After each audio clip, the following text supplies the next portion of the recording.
Most storms in life don't arrive with thunder.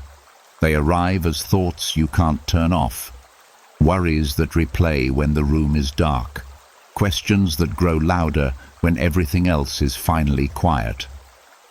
During the day, you carry them like a professional. You smile, you function, you keep moving. But at night, when there's nowhere left to run, the storm finds you again. Not because you invited it, but because the mind never learned where to place its burdens. You were taught how to stay strong, not how to stay calm. How to keep going, not how to let go. To solve everything, fix everything, control everything, even the things that were never yours to control.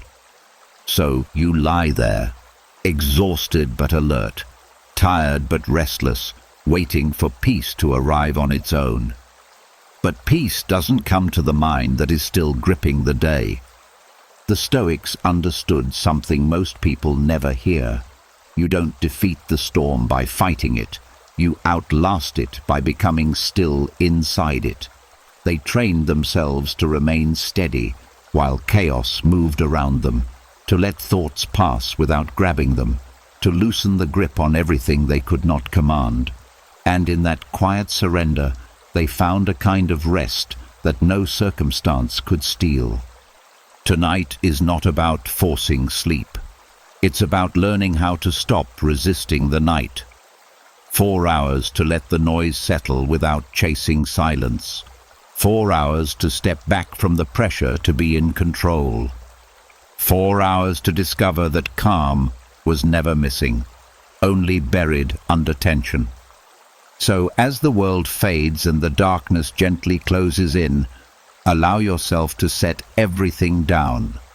The roles, the expectations, the unfinished worries. Nothing needs to be solved right now. Nothing needs your attention. The storm can move on its own. All you have to do is remain. And as your body begins to loosen its grip on the day, another truth quietly surfaces. The storm is not only outside you, much of it is made from the arguments happening within. The constant commentary, the silent debates, the pressure to respond to every thought as if it were a command instead of just a passing voice. Exhaustion doesn't come only from what you carry in life. It comes from what you keep answering in your mind. There is a form of strength that rarely gets noticed. It is not loud. It does not prove anything. It simply stops showing up to battles that never needed to happen. The discipline of emotional non-participation begins here, in the quiet decision to no longer attend every inner argument that calls your name. Most people believe that control means forcing the mind into silence. But the Stoics understood that control begins with something gentler. You don't have to silence every thought. You only have to stop volunteering as its opponent. Thoughts lose momentum when they don't find resistance. Like a fire without oxygen, they slowly dim on their own. Your mind has been trained to react. A memory appears, and you explain it. A worry surfaces, and you try to solve it. A fear whispers, and you defend yourself against it. Without noticing, you become a participant in conversations that drain you but lead nowhere. Emotional non-participation is the practice of stepping back from that table. The voices may continue for a while, but you no longer pull up a chair. This does not mean you stop caring about your life. It means you stop treating every thought as urgent. Many of the loudest thoughts are simply habits repeating themselves. Old warnings that stayed long after the danger passed. Old criticisms echoing from people who are no longer present. When you refuse to engage, you begin to see how much of your suffering came from responding to ghosts. At first, this discipline can feel uncomfortable. The mind will try harder to pull you back in. It will present stronger arguments, louder fears, more convincing stories. Not because they are true, but because they are familiar. Your brain prefers familiar discomfort over unfamiliar peace. So it tests you, waiting for you to return to the old pattern of reacting. This is where patience becomes your ally. You don't argue with the mind's urgency, you let it tire itself out. There is a quiet freedom in realizing that not every feeling requires your explanation. You can feel tension without asking why it is there. You can notice sadness without building a story around it. You can observe anger without turning it into action. Emotions are temporary weather patterns, but participation turns them into long seasons. When you stop feeding them with attention, they pass through faster than you expect. Non-participation also protects your energy. Every argument in the mind consumes strength that could have been used for healing, for clarity, for rest. By stepping back, you conserve that energy. You allow your nervous system to settle instead of staying locked in a cycle of alertness. This is why true calm often arrives not when you solve your thoughts, but when you stop negotiating with them. The Stoics practiced this by reminding themselves that thoughts are not commands. They are suggestions, sometimes wise, often distorted. You are not obligated to answer each one. You are allowed to remain silent inside. That silence is not weakness, it is authority. It is the quiet understanding that you decide which voices deserve your time. As you lie here now, you may notice thoughts still moving through your awareness. Let them pass as if they belong to someone walking by on a distant road. You don't need to stop them. You don't need to follow them. Your only task is to remain where you are, steady and unmoved, like a mountain that does not chase the wind. Over time, this discipline reshapes the inner world. The mind learns that it no longer receives attention for every alarm it sounds. It begins to settle, not because it was forced, but because it no longer has an audience. What remains is a quieter space where rest becomes possible again. And in that space, something surprising happens. You realize that peace was never created by winning inner battles. It was revealed the moment you stopped fighting them. The storm did not need to be defeated. It only needed to be left alone long enough to pass. So tonight, allow yourself to practice this quiet refusal. You don't have to attend every argument. You don't have to solve every discomfort. You don't have to respond to every voice. Let the mind speak if it wants to. You are learning how to listen without following, to notice without reacting, to exist without resistance. This is the discipline that makes emotional control feel effortless, not because nothing disturbs you anymore, but because you no longer join the disturbance. And as this understanding settles deeper, the storm inside begins to lose interest in trying to move you at all. As the urge to argue with every thought begins to fade, a deeper challenge quietly appears. The mind does not only want your participation, it wants your reaction. It pushes for movement, for answers, for noise. It feels uncomfortable when you remain still. This is where a subtler discipline begins to form. Not just refusing to engage, but learning how to stay silent inside when everything in you wants to respond. There is a moment many people recognize but rarely understand. A surge of emotion rises, fast and hot, demanding to be expressed. Words line up in the mind, explanations, defenses, predictions. It feels urgent, as if something bad will happen if you do not react immediately. But urgency is often just habit wearing a disguise. The Stoics trained themselves to pause in that exact moment, to create a space where reaction could dissolve before becoming action. Internal silence is not the absence of thoughts. It is the refusal to amplify them. When the mind demands a reaction, it is usually seeking reassurance that it is still in control. It throws out scenarios, worries, reminders of past pain, hoping you will grab one and follow it. But silence breaks that pattern. When you do not respond, the demand loses its authority. It becomes just another sound fading into the background. At first, this silence can feel unnatural. The body may stay tense, as if waiting for a command that never arrives. The heart may beat faster, not from danger, but from the unfamiliar calm. You might feel exposed, like someone standing in the middle of a conversation without speaking. Yet this discomfort is temporary. It is simply the nervous system adjusting to a quieter way of being. Practicing internal silence means allowing feelings to rise without translating them into decisions. Anger can exist without becoming words. Fear can exist without becoming avoidance. Sadness can exist without becoming a story about everything that is wrong. You stop treating emotions as instructions and start seeing them as signals that will fade on their own.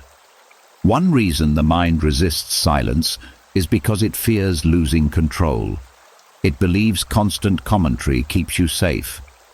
But most of that commentary is repetitive and outdated. It is built from old experiences, not present reality. When you stop reacting, you give your awareness a chance to notice what is actually happening now, not what the past keeps warning you about. Silence also interrupts the cycle of escalation. A single worried thought can turn into a chain of catastrophic predictions if you keep answering it. But if you let the first thought pass without reaction, the chain never forms. The storm loses its structure before it has time to grow. This is how calm people remain steady even in uncertain situations. They do not suppress fear, they prevent it from multiplying. Another quiet benefit of internal silence is clarity. When the mind stops shouting, you begin to notice subtle things. The rhythm of your breathing, the weight of your body against the bed, the simple fact that you are here and safe in this moment. These details anchor you in reality. They remind you that not everything needs interpretation. Some things only need to be experienced. This practice is especially powerful at night, when the world is quiet and the mind feels louder than usual. Without distractions, old thoughts try to reclaim attention. Instead of chasing them, you let the silence hold them. You allow the darkness to be just darkness, not a stage for unresolved worries. Slowly, the body recognizes that it no longer needs to stay alert. Rest becomes possible not because the mind is empty, but because it is no longer demanding your participation. Internal silence also builds trust in yourself. You begin to realize that you can handle discomfort without reacting to it. You can endure uncertainty without rushing to solve it. This confidence reduces anxiety over time because the mind learns that it does not have to fight everything to survive. Sometimes doing nothing is the strongest response. As this discipline deepens, reactions lose their automatic power. The gap between feeling and action grows wider. In that gap, you regain choice. You are no longer pushed by every emotional current. You become like still water that reflects without distortion, responding only when necessary, not when pressured. So tonight, as thoughts come and go, practice this quiet refusal to answer them. Let the mind speak without interruption, like distant noise from another room. You do not need to silence it. You only need to remain silent yourself. Over time, the demands will soften, the urgency will fade, and the storm that once filled your entire awareness will shrink into something small and manageable. What remains is a calm that does not depend on perfect circumstances, a calm built from restraint, patience, and the understanding that peace grows in the space where reaction used to live. And in that space, sleep begins to feel less like an escape and more like a natural return to balance. As that inner silence begins to settle, another sensation sometimes rises to the surface, sharper, faster, harder to ignore. Panic does not knock politely. It crashes in, flooding the body with urgency, tightening the chest, speeding the breath, convincing you that something must be done immediately. Even when there is no clear danger, it feels real, overwhelming, impossible to wait out. This is the moment where most people abandon calm and rush to escape the feeling. But there is a different way, one that requires no struggle at all. Panic feeds on resistance. The more you try to push it away, the more energy it gains. It interprets your urgency as proof that something is wrong, so it intensifies its signals. The Stoics observed this long before modern psychology explained it. They understood that some storms burn themselves out faster when they are not fought. Instead of trying to control panic, they allowed it to run its course while staying anchored in awareness. The body cannot sustain panic forever. It is physically exhausting, like sprinting at full speed with no destination. Adrenaline surges, muscles tighten, senses sharpen, but this state drains energy quickly. If you stop interfering, stop analyzing, stop predicting, stop trying to escape, the body eventually slows down on its own. Your system is designed to return to balance, but only if you allow it the space to do so. Letting panic exhaust itself does not mean surrendering to fear. It means refusing to amplify it. When the sensations rise, the racing heart, the shallow breath, the trembling, you acknowledge them without adding meaning. You do not tell yourself that something terrible is happening. You do not search for explanations. You simply let the body move through the wave. This removes the fuel that keeps panic alive. One helpful shift is understanding that panic is a physical process, not a prediction. It is the body's alarm system activating even when the threat is unclear or imaginary. When you treat it as a malfunctioning alarm instead of a message about reality, the urgency loses its grip. You stop trying to solve a problem that does not exist. You become a witness to the sensation instead of its prisoner. Breathing naturally is another quiet act of trust. Panic tries to control your breathing, making it fast and shallow, which keeps the cycle going. Instead of forcing deep breaths, you allow your breath to settle gradually, like water returning to stillness after being disturbed.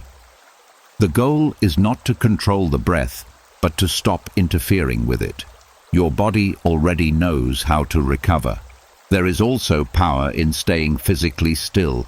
Panic often pushes you to move, to pace, to check something, to distract yourself. But stillness sends a different signal to the nervous system. It communicates that there is no immediate danger requiring action. Even if the sensations continue for a while, the absence of movement reduces their intensity over time. The storm cannot maintain its force when the environment remains calm. Another important realization is that panic loses its mystery when you stop fearing it. Many people are terrified of the feeling itself, worried that it will overwhelm them or never end. But once you experience it fully without intervention, you see its limits. It rises, peaks, and then fades, like a wave breaking on the shore. This familiarity reduces future fear because you know it cannot sustain itself indefinitely. Allowing panic to exhaust itself also builds resilience. Each time you remain present without reacting, you teach your mind that discomfort is survivable. You learn that you do not have to escape every intense feeling. This confidence gradually weakens the cycle of anxiety, because the anticipation of panic becomes less frightening than panic itself. As you lie here now, if any restlessness lingers, let it exist without resistance. There is nothing to fix in this moment. Your body is capable of calming itself, just as a storm eventually spends its energy and dissolves into quiet rain. You are not required to control the process. Your only role is to remain steady while it unfolds. Over time, this practice transforms your relationship with fear. Panic no longer feels like an enemy that must be defeated. It becomes a temporary surge of energy that passes through without leaving damage behind. The storm does not disappear from life entirely, but it loses the power to shake your foundation. And in that understanding, a deeper calm begins to grow, not the fragile calm that depends on perfect conditions, but the steady calm that comes from knowing you can endure whatever rises within you. The body softens, the mind releases its grip, and rest becomes possible again.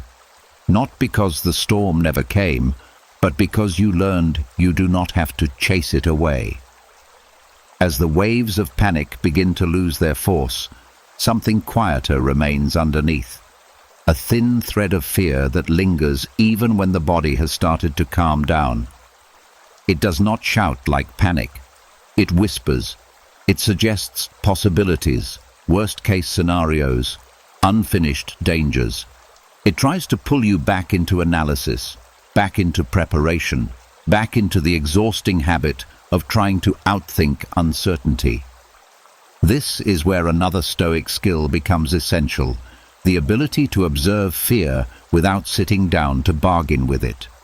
Fear often behaves like a persistent negotiator. It presents arguments about what could go wrong, what you should do, how you must prepare. It promises relief if you just engage with it long enough.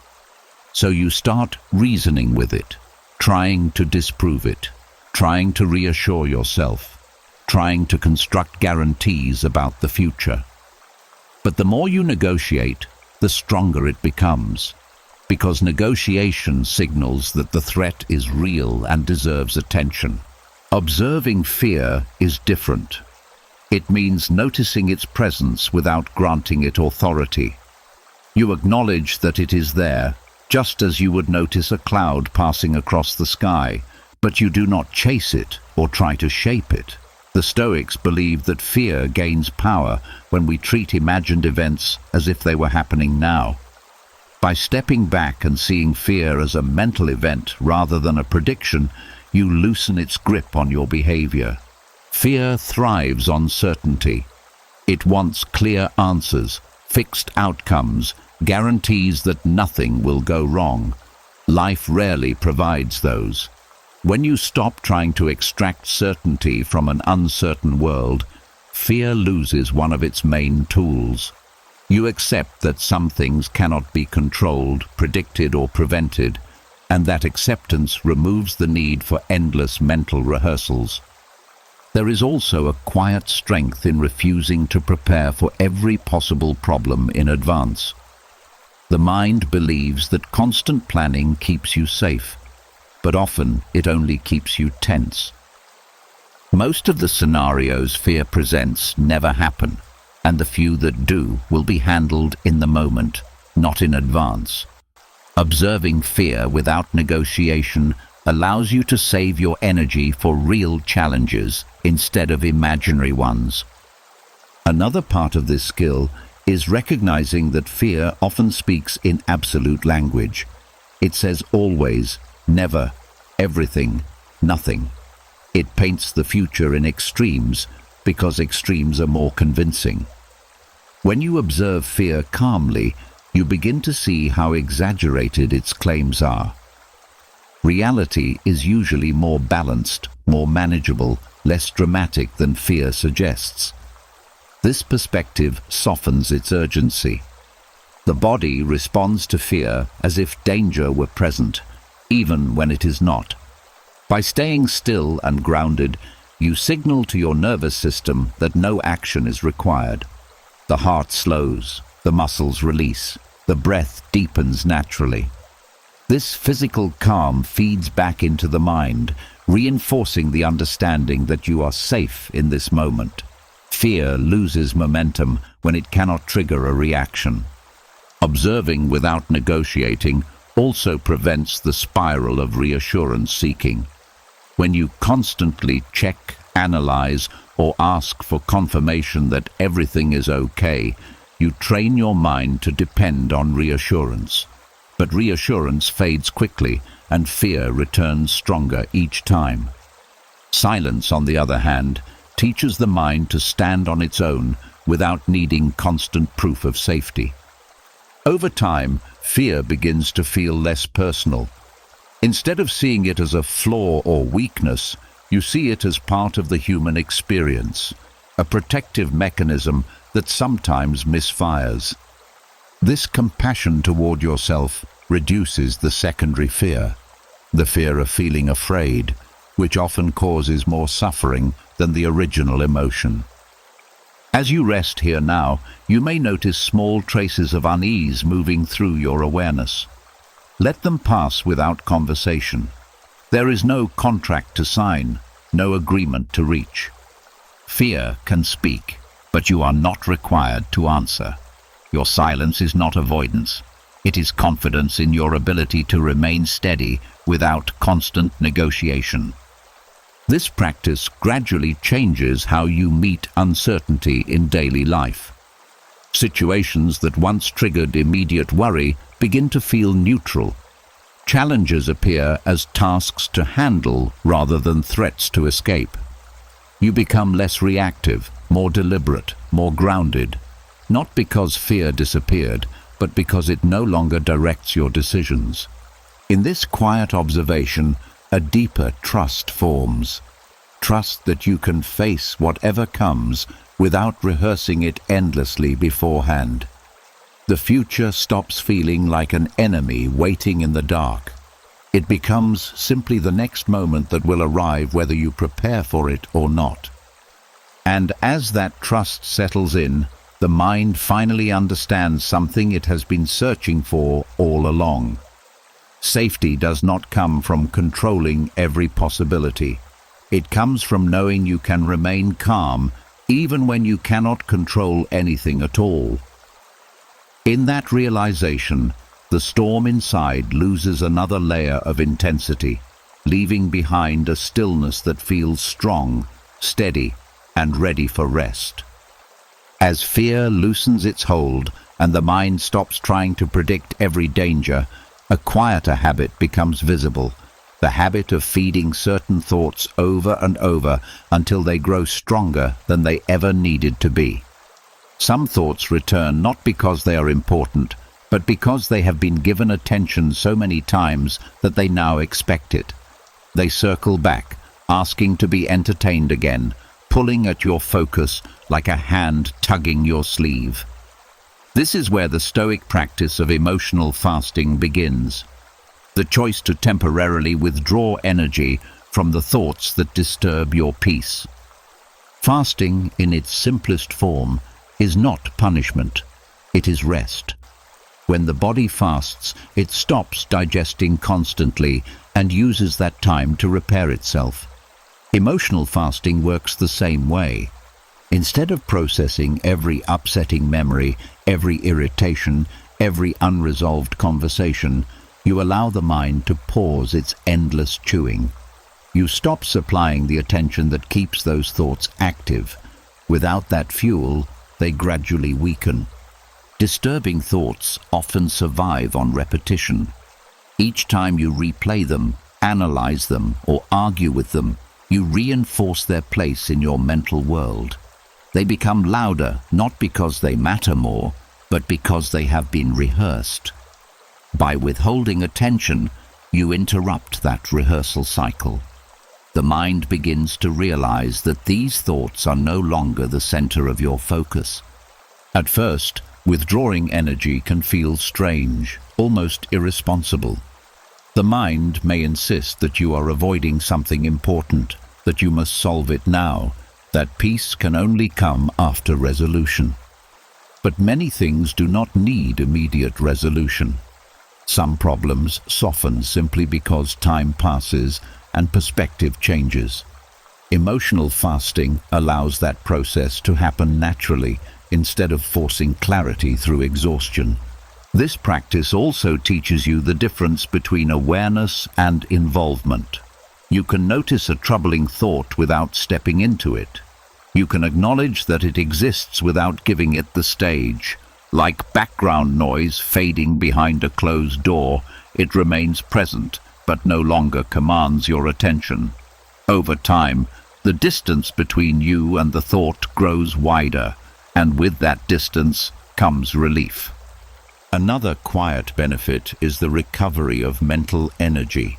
Constant worry, rumination, and emotional replay drain your strength even when nothing is happening externally. When you stop engaging with these patterns, you free up that energy for calm, creativity, and rest. The mind becomes less crowded, less tense, more capable of stillness. Emotional fasting does not require perfection. Some thoughts will still pull you in, especially the ones tied to strong feelings. When that happens, you gently step back again without frustration. The goal is not to eliminate thoughts, but to change your relationship with them. You are learning that attention is a choice, not a reflex. The body also benefits from this withdrawal. When disturbing thoughts lose their intensity, physical tension begins to release. The shoulders soften, the jaw unclenches, the breath becomes slower without effort. This physical calm reinforces the mental shift, creating a feedback loop of relaxation that deepens with time. It becomes clear that many thoughts were never as urgent as they seemed. They were simply loud, and loudness is not the same as importance. By stepping away, you give yourself permission to rest from problems that cannot be solved in this moment anyway. You allow the mind to return to a neutral state where healing can quietly take place. As you lie here now, you may notice certain thoughts trying to return, testing whether they still have access to your attention. Let them pass without resistance. There is no need to push them away, but there is also no need to feed them. Tonight is a pause from carrying what can wait until tomorrow. Over time, emotional fasting becomes easier. The mind learns that not every discomfort will be entertained. It begins to conserve its energy instead of scattering it across endless concerns. This conservation brings a surprising sense of stability, as if something inside you has stopped leaking strength. And in that stability, rest finally feels natural again. Not forced, not fragile, but steady. The storm quiets not because it was solved, but because it was no longer supplied with energy. What remains is a gentle space where nothing is demanded of you, where you can simply exist without being pulled into another cycle of disturbance. In that space, the body remembers how to relax, the mind remembers how to be still, and sleep begins to arrive not as an escape, but as a quiet return to balance. As the mind grows lighter from no longer feeding every troubling thought, anxiety begins to search for new ways to regain your attention. It does not disappear all at once. Instead, it tests different angles, presenting new worries, new possibilities, new reasons to stay alert. Anxiety survives on engagement. It thrives when you treat every signal as important. But there is a quiet shift that weakens it more than resistance ever could. The decision to become uninteresting to your own anxiety. Anxiety expects a reaction. It sends a jolt of unease, a sudden question, a vague sense that something is wrong, and waits for you to respond. When you analyze it, chase reassurance, or try to solve it immediately, you confirm its importance. You become a reliable audience. But when you stop reacting with urgency, anxiety loses the stimulation it depends on. It begins to fade, not because it was defeated, but because it was ignored. Becoming uninteresting does not mean you stop caring about your life. It means you stop treating anxiety as a source of useful information. Most anxious thoughts are repetitive and exaggerated. They recycle old fears in new forms, hoping one version will capture your full attention.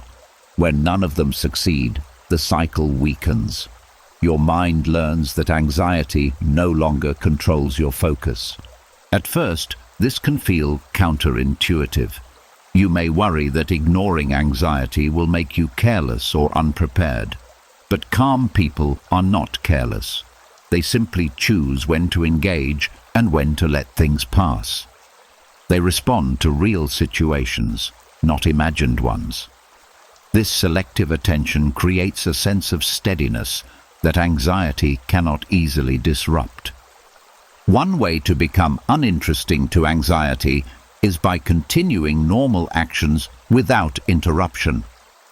When anxious feelings rise, you keep breathing naturally, keep resting, keep existing as you were before. You do not rearrange your behavior to accommodate the discomfort. This signals to your brain that nothing dangerous is happening, even if the sensations feel intense. Another part of this shift is refusing to chase certainty.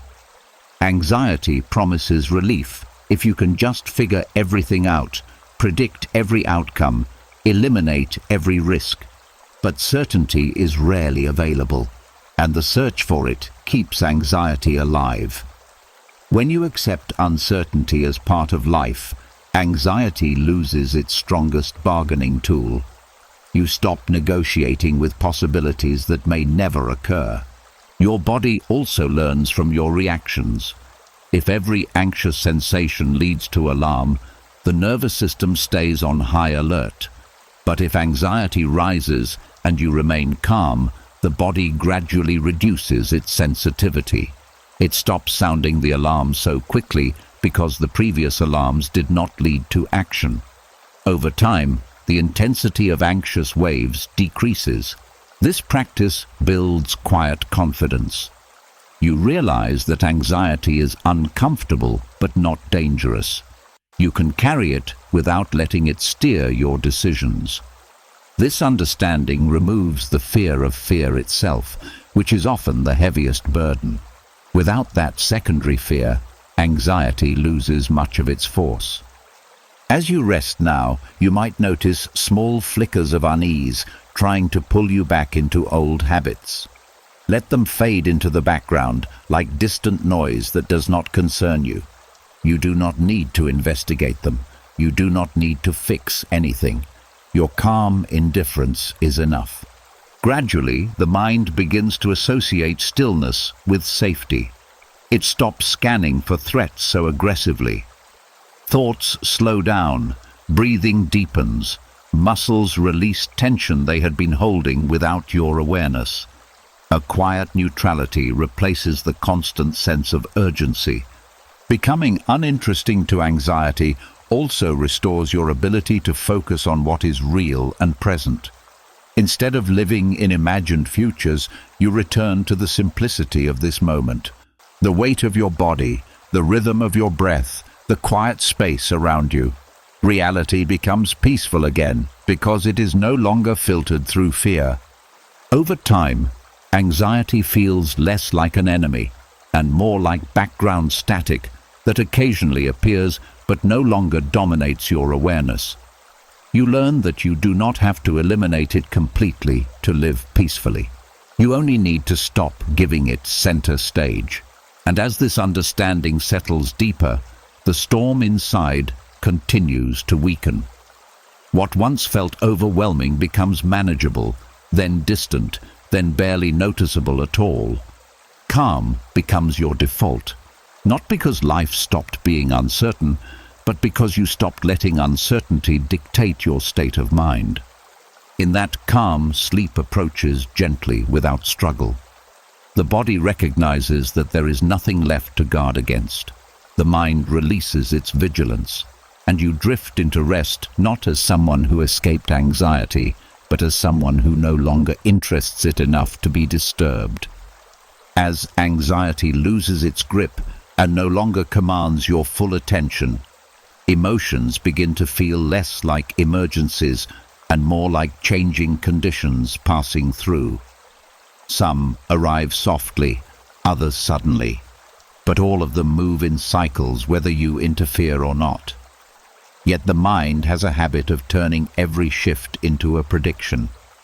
A small wave of sadness becomes a story about a dark future. A moment of tension becomes a sign that everything is about to fall apart. This is where another Stoic practice becomes essential: accepting emotional weather without forecasting catastrophe. Emotions behave much like the sky.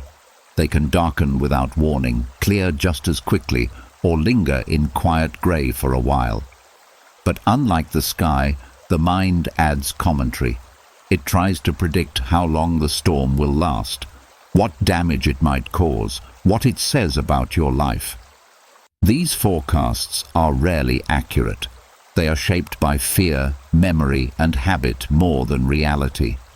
When you stop forecasting, you allow emotions to remain temporary instead of turning them into permanent conclusions. Accepting emotional weather means letting feelings exist without attaching meaning to them. Sadness does not automatically mean something is wrong with your life. Restlessness does not mean you are failing. Even joy does not need to be analyzed or preserved. Each feeling is simply a state passing through the body and mind. When you stop labeling them as good or bad, they lose their ability to control your outlook. Catastrophic thinking often begins with a single question: what if this never changes? The mind tries to protect you by preparing for the worst, but in doing so, it traps you in a future that has not happened. This anticipation creates more suffering than the original emotion. By refusing to follow that question, you keep your attention grounded in the present, where most emotions are manageable. Another quiet shift happens when you stop measuring yourself by how you feel. Many people believe they should always feel stable, confident, or positive. When they don't, they interpret it as failure. But emotional variation is part of being human. Even the strongest people experience doubt, fatigue, and uncertainty. Accepting this truth removes the pressure to maintain a constant state of control. Your body also responds differently when you stop forecasting disaster. Muscles soften instead of bracing for impact. Breathing slows because there is no imagined threat to prepare for. The nervous system settles into a balanced rhythm, allowing the emotion to pass through without leaving tension behind.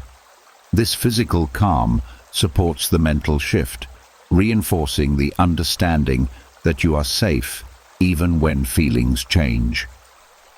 Acceptance does not mean passivity, it means clarity. You see emotions as signals, not instructions. They can inform you without directing your behavior. You remain steady while they move, like someone watching waves from the shore instead of being pulled into the water. As you rest now, notice any subtle feelings present in this moment. There is no need to name them, explain them, or predict where they will lead. They can stay as long as they need and leave when they are ready. Your role is simply to allow space for them without resistance. Over time, this practice dissolves the fear of emotional discomfort. You learn that no feeling lasts forever, and none has the power to define your future unless you let it. This understanding brings a quiet resilience, a sense that you can endure inner storms without being shaken. Life begins to feel less fragile because your stability no longer depends on constant emotional sunshine. You become adaptable, able to move through changing conditions without losing your balance. This adaptability is a deeper form of control, not control over emotions themselves, but over your response to them. In that steadiness, the mind stops scanning for signs of collapse. It rests in the knowledge that feelings are temporary visitors, not permanent residents. The storm clouds pass, the sky opens again, and calm returns without effort. And as this calm settles into the body, sleep arrives naturally. Not because every emotion disappeared, but because you no longer treat their presence as a warning of disaster. The night becomes a place of recovery instead of rumination, a quiet reminder that peace does not come from controlling the weather, but from learning you can rest beneath it. As emotional waves become easier to allow without predicting where they will lead, another layer of freedom begins to unfold. Beneath many reactions lies a simple habit that has quietly shaped your experience for years, the habit of interpreting discomfort as a message about your life. A tight chest becomes a sign that something is wrong. Restlessness becomes proof that you are failing. Unease becomes a warning that danger is near. The mind rushes to explain every sensation, as if discomfort must always mean something important. This is where a deeper Stoic training begins, learning to feel discomfort without assigning meaning to it. Discomfort is not always a signal of crisis. Often, it is just the body adjusting, releasing tension, processing stress that has been stored for too long. But when the mind labels it immediately, the sensation intensifies. A neutral feeling turns into anxiety simply because it has been interpreted as a threat. By withholding interpretation, you give the body space to complete its natural cycle without interference. This practice begins with noticing sensations as they are, not as stories about the future. A racing heart can simply be a racing heart. Warmth in the face can simply be warmth. A restless urge can simply be energy moving through the system. When you remove the narrative, the experience becomes less overwhelming because it is no longer connected to fear. The Stoics believed that suffering often comes from judgment rather than the event itself. When you stop judging discomfort as good or bad, necessary or dangerous, it loses much of its emotional charge. It becomes just another temporary state, no more alarming than a passing ache after physical exertion. Your nervous system learns from this neutrality. When discomfort does not lead to alarm, the body stops amplifying the sensation. The feedback loop between mind and body quiets down. What once triggered a cascade of worry becomes a mild sensation that fades on its own. This is how resilience is built, not by eliminating discomfort, but by changing your response to it. There is also a quiet confidence that grows from this training. You begin to trust that you can tolerate unpleasant feelings without needing to escape them. This tolerance reduces fear because you know you are capable of enduring more than you once believed. The mind stops treating discomfort as an emergency and starts seeing it as part of the natural rhythm of life. At night, this skill becomes especially powerful. Many people struggle to sleep because they interpret restlessness as a problem that must be solved immediately. They search for the perfect position, the perfect thought, the perfect condition for sleep. But when you allow discomfort to exist without meaning, the pressure disappears. Restlessness can remain without becoming frustration. Wakefulness can exist without turning into worry about tomorrow. Training yourself in this way also loosens the grip of perfectionism. You no longer expect every moment to feel calm, productive, or meaningful. Some moments are simply neutral or uncomfortable, and that is enough. This acceptance creates a steady inner ground that is not shaken by temporary states. As you lie here now, notice any small areas of tension or unease in the body. There is no need to fix them or understand them. Let them exist as sensations, nothing more. Without interpretation, they often soften on their own, like muscles releasing after a long day of holding on. Over time, discomfort loses its ability to trigger spirals of thought. It becomes something you can coexist with instead of something you must eliminate. This coexistence is a form of peace, not the absence of unpleasant feelings, but the absence of fear about them. Life outside this moment also changes. Challenges feel less intimidating because you no longer interpret every difficulty as a sign of failure. You move through uncertainty with steadier footing, aware that discomfort does not define your direction. It is simply part of the terrain. And in this quiet understanding, the mind finally stops searching for hidden messages in every sensation. It rests in the simplicity of being present, allowing experiences to unfold without constant analysis. The storm loses another layer of intensity, not because conditions improved, but because you stopped turning every ripple into a warning. As the body senses this ease, it begins to release the last traces of tension it was holding in anticipation of something going wrong. Breathing deepens, muscles soften, and a gentle heaviness spreads, the kind that signals readiness for rest. Sleep approaches not as something you force, but as something that happens naturally when the mind no longer tries to decode every feeling. In that quiet surrender, you drift closer to stillness, carried not by certainty, but by the calm acceptance that nothing needs to be solved right now. As discomfort becomes easier to hold without turning it into a problem, a deeper and more sensitive challenge sometimes emerges. There are moments when what feels shaken is not just your comfort, but your sense of who you are.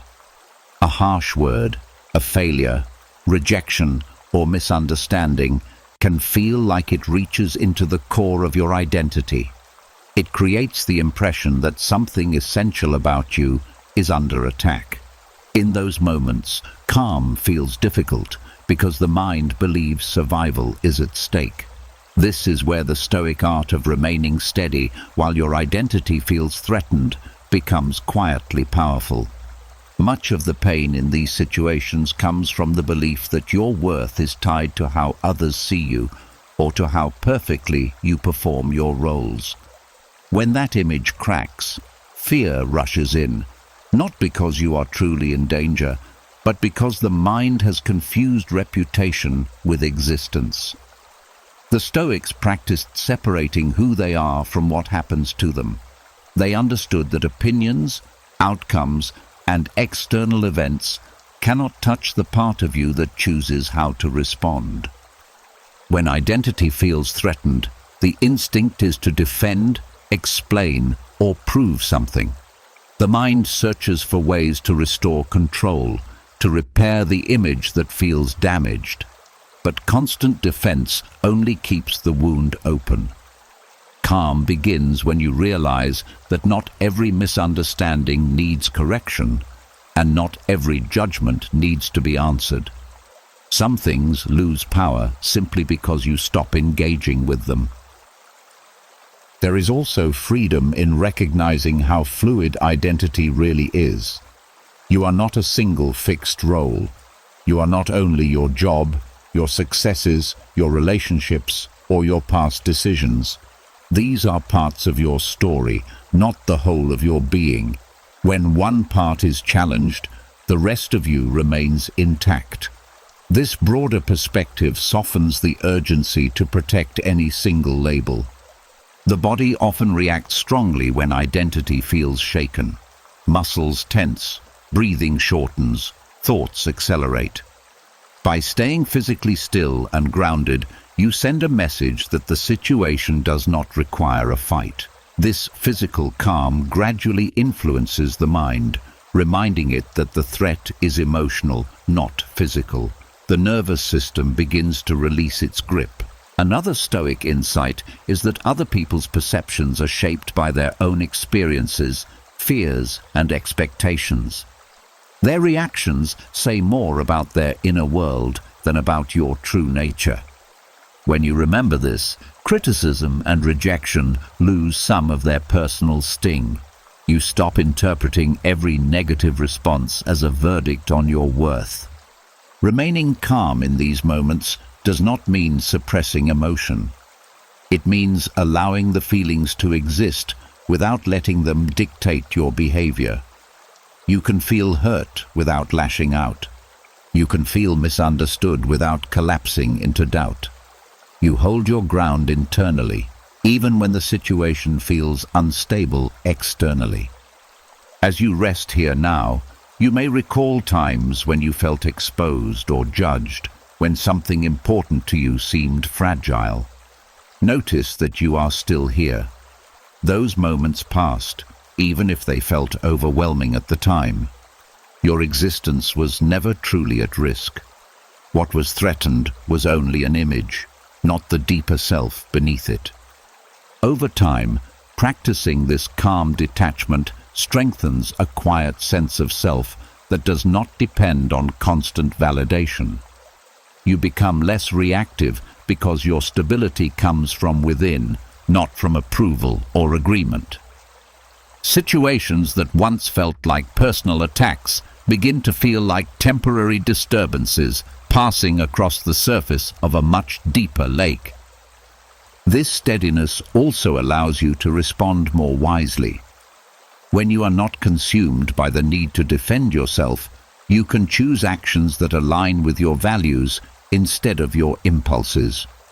Silence becomes an option. Patience becomes possible.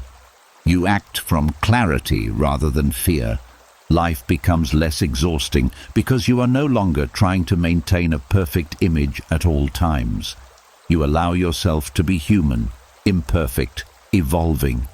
This acceptance removes a heavy burden that many people carry without realizing it. As the mind releases its need to protect every aspect of identity, a sense of safety returns. Not the fragile safety that depends on circumstances, but the steady safety of knowing that who you are cannot be erased by any single event. You remain whole even when parts of your story shift. And in that realization, tension fades. The body settles deeper into rest, the breath slows, and the night feels less like a place of judgment and more like a place of recovery. Sleep draws closer, not because all threats disappeared, but because you discovered that your core was never truly threatened at all. As the need to defend who you are begins to soften, the mind reveals another quiet habit that has been shaping your inner world for years. It is the habit of turning simple sensations into complex stories. A tight feeling in the chest becomes a narrative about failure. A wave of fatigue becomes a prediction about losing control. Even a small ache or flutter is translated into a chain of meaning that stretches far beyond the moment itself. Without noticing, the body sends signals, and the mind builds entire worlds around them. This is where another Stoic skill becomes essential: learning how to stop translating sensations into stories. The body is constantly communicating. It sends information about temperature, pressure, movement, and energy. Most of these signals are neutral, but the mind rushes to interpret them. It searches for explanations, patterns, and warnings because it believes understanding equals safety. Yet many sensations do not require interpretation. They are simply part of being alive in a physical body that changes from moment to moment. When you turn a sensation into a story, you extend its life.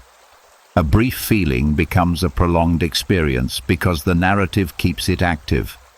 The story adds emotion, memory, and expectation, transforming something simple into something overwhelming. By stopping the story, you allow the sensation to remain small and temporary. This shift begins with noticing the difference between raw experience and commentary. The sensation itself might last only seconds, but the commentary can last for hours. When you focus on the raw experience, the exact feeling without labels, it often changes or fades quickly. The mind cannot maintain intensity without feeding it meaning. The Stoics practiced returning to the present moment whenever interpretation began to spiral. They grounded themselves in what was actually happening instead of what their thoughts suggested might happen. This grounding interrupts the chain reaction that turns discomfort into anxiety. It brings awareness back to something solid and immediate. Another helpful understanding is that sensations are not predictions. They do not tell you what will happen next. They reflect what is occurring right now in the body, influenced by countless factors like stress, posture, breathing, or even what you ate earlier. When you stop treating them as messages about the future, they lose their threatening quality. Your nervous system responds to this neutrality. When sensations are not interpreted as danger, the body stops amplifying them. Tension releases instead of escalating. The cycle of fear feeding physical symptoms and physical symptoms feeding fear begins to dissolve. Calm becomes possible because nothing is being magnified beyond its original size. At night, this practice becomes especially important. In the quiet, small sensations can feel louder simply because there are fewer distractions. A shift in breathing, a twitch of muscle, or a flutter of awareness can pull attention inward. If the mind starts building stories, sleep becomes distant. But if you allow the sensations to exist without commentary, they blend into the background of the night. You begin to experience the body as a place of movement rather than a source of problems. Sensations come and go like ripples in water. Some are noticeable, some barely register, but none require analysis. This gentle observation creates a sense of safety that is deeper than reassurance because it comes from direct experience. As you lie here now, notice the simple presence of your body. The contact with the surface beneath you, the rhythm of your breath, the subtle shifting of energy as you settle. There is no need to describe any of it. Let it remain wordless, free from explanation. In this wordless awareness, the mind finds rest because it is no longer working to construct meaning. Over time, this practice changes how you move through life. Situations that once triggered long spirals of interpretation begin to pass quickly. You respond to what is real instead of what the story suggests. Clarity replaces confusion, and calm replaces urgency. The storm inside loses another source of fuel. Without stories, sensations cannot grow into fears. Without interpretation, discomfort cannot become suffering. What remains is a quiet, grounded presence that does not need to solve or understand everything to feel at peace. As the mind releases its grip on explanation, a deeper stillness emerges. The body settles, the breath softens, and the night feels open and spacious. Sleep approaches gently, not as something you chase, but as something that naturally arrives when the mind stops trying to turn every sensation into a narrative. In that quiet space, you drift closer to rest, carried not by certainty or control, but by the simple freedom of experiencing this moment exactly as it is, without adding anything to it at all. As the mind loosens its habit of turning every sensation into a story, another source of disturbance often becomes clearer. The echoes of things that have already happened. Memories surface quietly, sometimes without warning, carrying fragments of old emotions that feel as if they belong to the present. A past mistake, a loss, a moment of embarrassment, a conversation that never fully settled. These echoes do not come to inform you. They come because the mind has not yet learned how to let them fade. This is where the Stoic practice of detachment becomes deeply healing, using distance to neutralize the emotional charge of the past. Memories themselves are not the problem. They are simply records. What gives them power is the emotion attached to them. Each time you replay a painful moment with full involvement, the body reacts as if the event is happening again. The nervous system cannot tell the difference between a vivid memory and a current experience. Detachment breaks that illusion. It allows you to see the memory as something finished, something that belongs to a different time, not a threat unfolding now. Detachment does not mean indifference or denial. It means observing the memory from a step back, like watching a scene from a distance, rather than standing inside it. You acknowledge that it occurred, that it shaped you in some way, but you no longer relive it. The emotional intensity softens because you are no longer feeding it with fresh energy. The Stoics often reminded themselves that the past is beyond influence. No amount of analysis, regret, or reimagining can change what has already been completed. When you truly accept this, the mind stops searching for ways to rewrite the story. It releases the pressure to find closure in something that cannot be altered. Peace begins when you stop arguing with time. Another quiet shift happens when you recognize that you are not the same person who experienced those events. You have changed, learned, grown, even if the changes feel subtle. The person you were then had different knowledge, different fears, different strengths. Viewing the memory through this lens creates compassion instead of judgment. You stop punishing yourself for not knowing what you know now.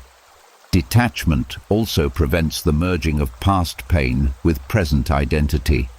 Without distance, old experiences can define how you see yourself today. You may carry labels that no longer fit, expectations that no longer apply, fears that no longer protect you. By stepping back, you allow your current self to exist independently of those moments. The past becomes part of your history, not the blueprint of your future. As you rest now, you may notice fragments of memory drifting through awareness. There is no need to push them away or hold on to them. Let them pass like distant sounds that do not require attention. They can exist without pulling you back into old emotions. The night is not asking you to solve yesterday. It is offering you a place to recover from it. Over time, detachment transforms the way memories appear. They lose their sharp edges. What once felt heavy becomes lighter, almost neutral. The mind stops revisiting them as unfinished business and starts recognizing them as completed chapters. This release frees up emotional space that had been occupied by unresolved echoes. Your body responds to this release as well. Muscles that tightened at the thought of certain memories begin to relax.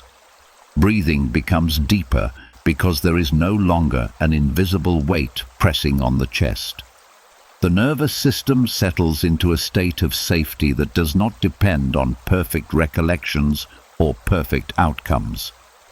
Life in the present moment becomes clearer because it is no longer filtered through past pain. You respond to situations based on what is happening now, not on what once hurt you. This clarity allows new experiences to unfold without being overshadowed by old expectations. And in this clarity, a gentle forgiveness emerges, not necessarily toward others, but toward yourself. You recognize that carrying the past was an attempt to protect yourself, not a failure to move on.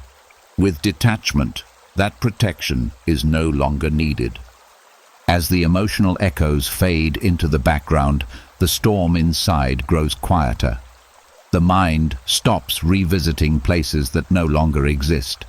It settles into the simple truth that this moment is the only one that requires your presence. In that quiet acceptance, the body feels safe enough to rest fully. Sleep approaches not as an escape from memories, but as a peaceful return to the present, where nothing from the past needs your attention anymore. As the emotional weight of the past begins to loosen, the mind often shifts its focus toward the future, trying to protect you in the only way it knows how. It starts running scenarios, rehearsing possibilities, preparing for dangers that have not appeared. Images of failure, loss, embarrassment, uncertainty. The body remains in the present, but the mind moves ahead, scanning for threats in places you have not even reached yet. This is where another Stoic discipline becomes essential, learning to sit still while your mind runs its worst-case simulations. The mind believes these simulations are useful. It thinks that by imagining every possible disaster, it can prevent them or soften the impact if they occur. But most of these rehearsals do not lead to preparation. They lead to exhaustion. You end up carrying the emotional cost of events that may never happen, living through storms that exist only in thought.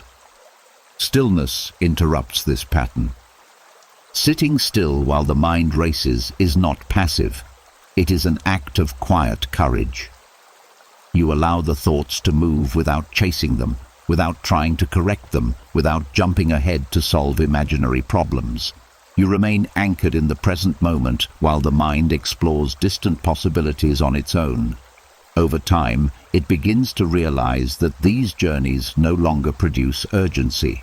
The body plays an important role in this process.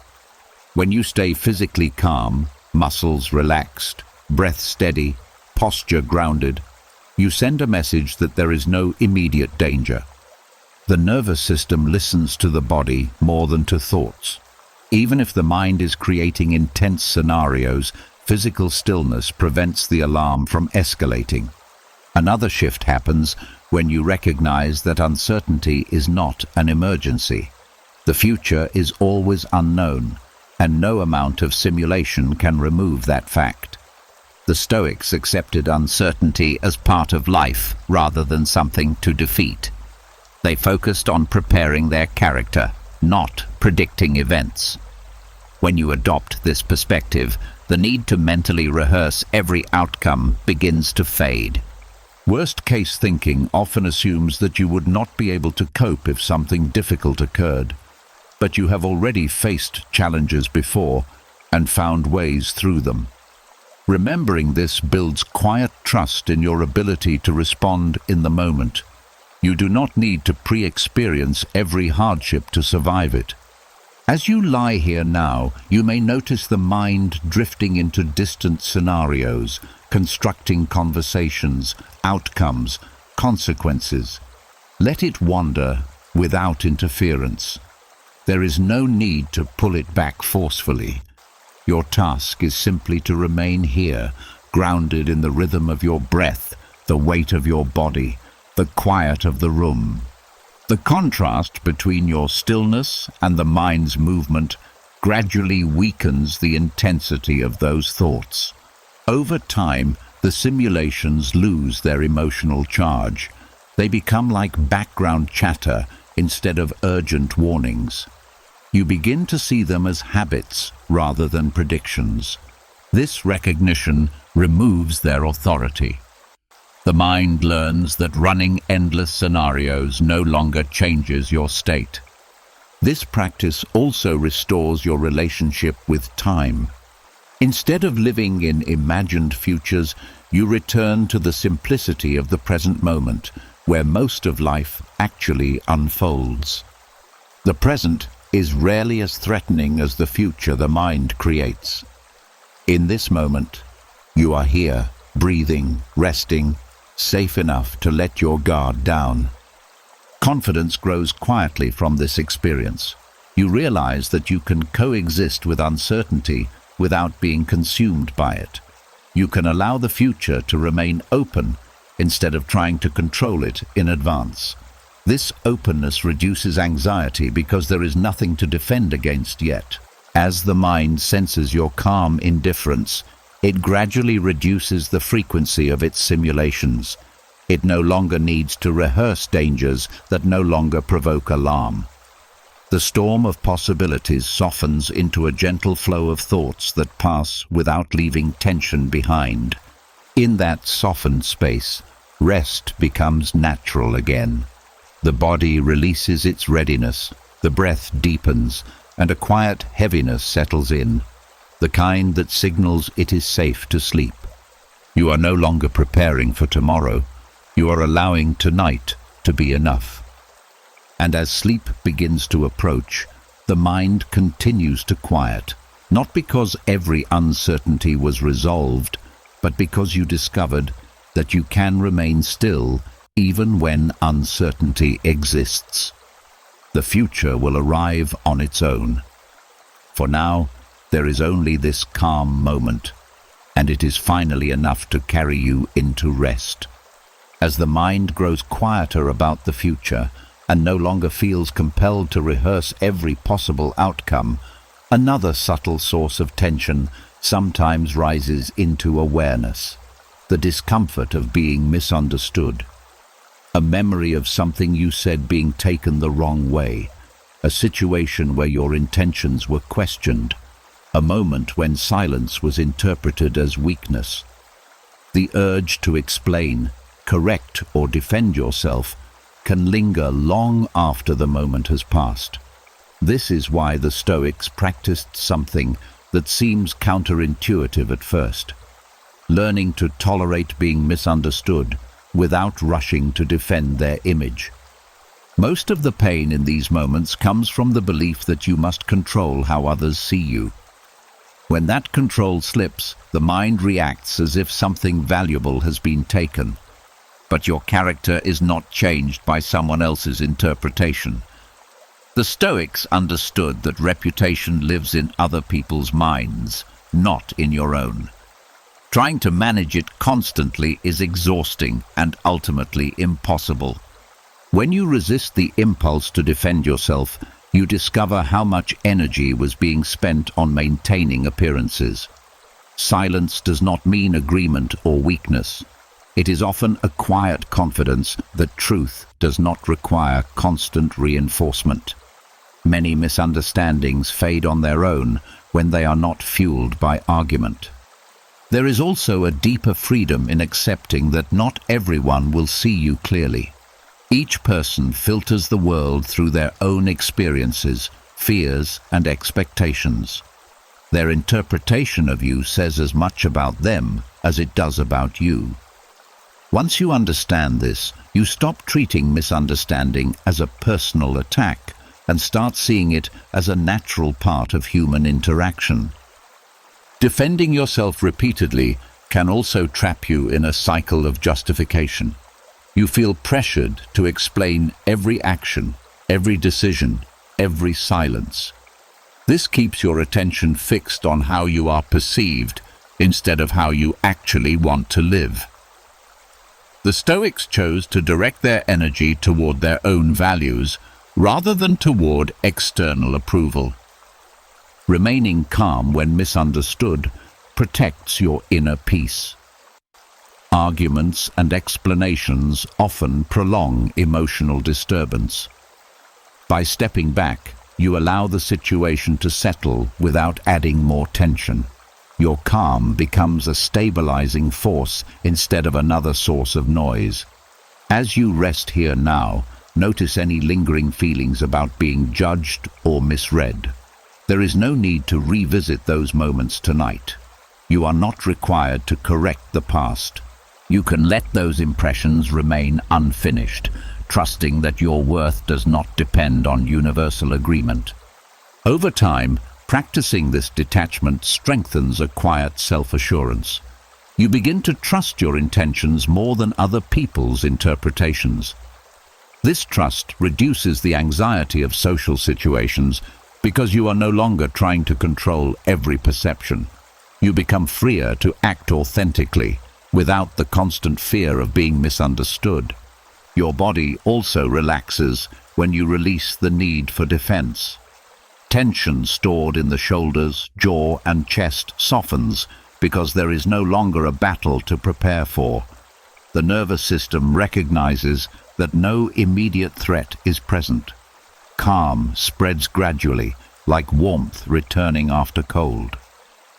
This practice does not mean you never clarify misunderstandings when it truly matters. It means you choose your moments instead of reacting automatically. You speak when it serves peace, not when it serves pride. Often, silence communicates more strength than endless explanation. Life becomes lighter because you stop carrying the weight of other people's opinions. You focus on what you can control, your actions, your integrity, your presence, and let the rest belong to the world outside you. This shift creates a stability that is not shaken by every comment or assumption. In that stability, the storm inside continues to quiet. The need to prove yourself fades, replaced by a quiet acceptance of who you are without constant validation. The night feels less like a place of judgment and more like a place of refuge. As this understanding settles deeper, sleep approaches gently.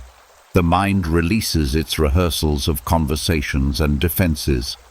There is nothing left to argue, nothing left to correct. You drift toward rest, not because everyone understands you, but because you no longer need them to, in order to feel at peace. As the need to be understood begins to loosen, the inner world becomes quieter, but not empty. Feelings still rise and fall, sometimes gently, sometimes with surprising intensity. Yet, without the pressure to explain or defend them, they begin to feel less threatening. What remains is a subtle habit the mind still clings to, the need to label every emotion the moment it appears, to name it, categorize it, understand it, and place it neatly into a mental box. But there is a quiet strength in doing the opposite, in allowing emotional waves to pass without giving them a name. Naming an emotion can be helpful at times, but it can also anchor it in place. The moment you label a feeling as anger, sadness, or fear, the mind starts building associations around that label. Memories of past anger return. Stories about sadness begin to form. Expectations about how fear should behave come forward. What was once a simple sensation becomes part of a larger narrative. By leaving it unnamed, you allow it to remain fluid, free to change without being fixed in identity. Emotions are often mixtures rather than clear categories. A feeling might contain traces of fatigue, disappointment, and longing all at once. Trying to define it can create confusion, as if you must solve a puzzle before you can relax. Allowing it to remain undefined removes that pressure. You experience the feeling directly, without trying to translate it into something familiar. The Stoics valued clarity over complexity. They recognized that much suffering comes from overthinking natural experiences. When you let an emotion pass unnamed, you are choosing presence over analysis. You are trusting that not everything needs to be understood to be endured. This trust softens the urge to control what is unfolding inside you. There is also a sense of spaciousness that comes with this practice. Without labels, emotions feel less personal. They move through you rather than becoming you. You stop saying, "I am anxious" or "I am sad," and instead notice that anxiety or sadness is present for a time. This subtle shift creates distance between your core self and the passing state, making it easier to remain steady. Your body benefits from this openness as well. When you do not tighten around a feeling or try to define it, Physical tension decreases. The chest loosens, the breath deepens, the shoulders settle. The nervous system senses that there is no threat requiring interpretation. It allows the emotion to move through without resistance. At night, unnamed emotions often surface as a quiet heaviness or restlessness that cannot be easily explained. Instead of searching for reasons, you let the sensation exist as part of the night's rhythm. This removes the urgency to fix something that may not need fixing. Rest becomes possible because the mind is not working to decode the experience. As you lie here now, notice any subtle shifts inside you. They do not need words. They do not need categories. They can simply rise and fall like waves on a dark ocean, visible only for a moment before dissolving back into stillness. Your role is not to understand them, but to remain steady while they move. Over time, this practice builds emotional resilience. You become less dependent on explanations and more comfortable with uncertainty. Feelings lose their ability to unsettle you because they are no longer turned into complex problems. They become natural movements of energy that come and go without leaving marks behind. Life begins to feel less crowded because you are not carrying a catalogue of emotional labels everywhere you go. You respond to the present moment instead of to memories associated with certain feelings. This simplicity brings a quiet kind of freedom. The freedom to experience life directly without constant interpretation. And in this simplicity, the storm inside loses another layer of intensity. Emotions still appear, but they no longer demand attention or explanation. They pass through like weather across an open sky, leaving the space clear behind them. As calm settles deeper into the body, sleep approaches without effort. The mind is no longer busy defining, analyzing, or preparing. It rests in the gentle awareness that nothing inside you needs to be named to be peaceful. In that quiet acceptance, you drift toward rest, carried not by understanding, but by the silent strength of allowing everything to move exactly as it is, without interference, without resistance, and without a single word. As emotions become easier to let pass without naming or analyzing them, another quiet habit begins to reveal itself. The sense that something must be done immediately whenever a feeling appears.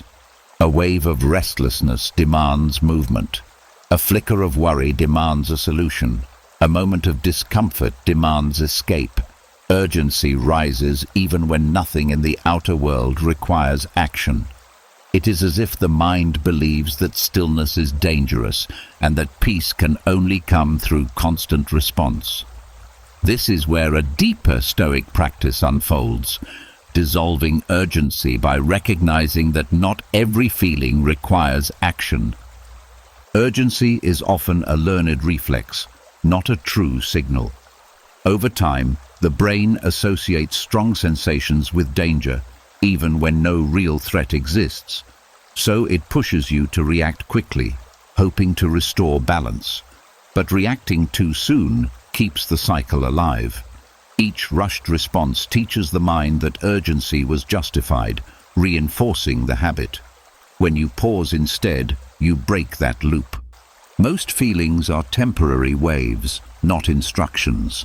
They arise, peak, and fade, whether you act on them or not. By remaining still, you allow the natural rhythm to complete itself. The Stoics trained themselves to delay reaction, not because they ignored reality, but because they understood that clarity appears after the surge has passed. Decisions made in calm are rarely regretted. Decisions made in urgency often are. There is also relief in realizing that stillness is not weakness. Doing nothing for a moment can be the most powerful response available. It gives your mind time to settle and your body time to return to balance. What felt overwhelming seconds ago begins to feel manageable once the initial intensity dissolves. Your nervous system learns from this patience. When urgency no longer leads to immediate action, the alarm response softens. The body stops preparing for constant emergencies. Muscles release tension, breathing deepens, the heart slows. This physical calm reinforces the understanding that not every sensation requires intervention. Dissolving urgency also creates space for wiser choices. Instead of reacting automatically, you become deliberate. You ask yourself whether action is truly needed or whether the feeling will resolve on its own. Often you discover that time solves what impulse would have complicated. At night, urgency is especially deceptive.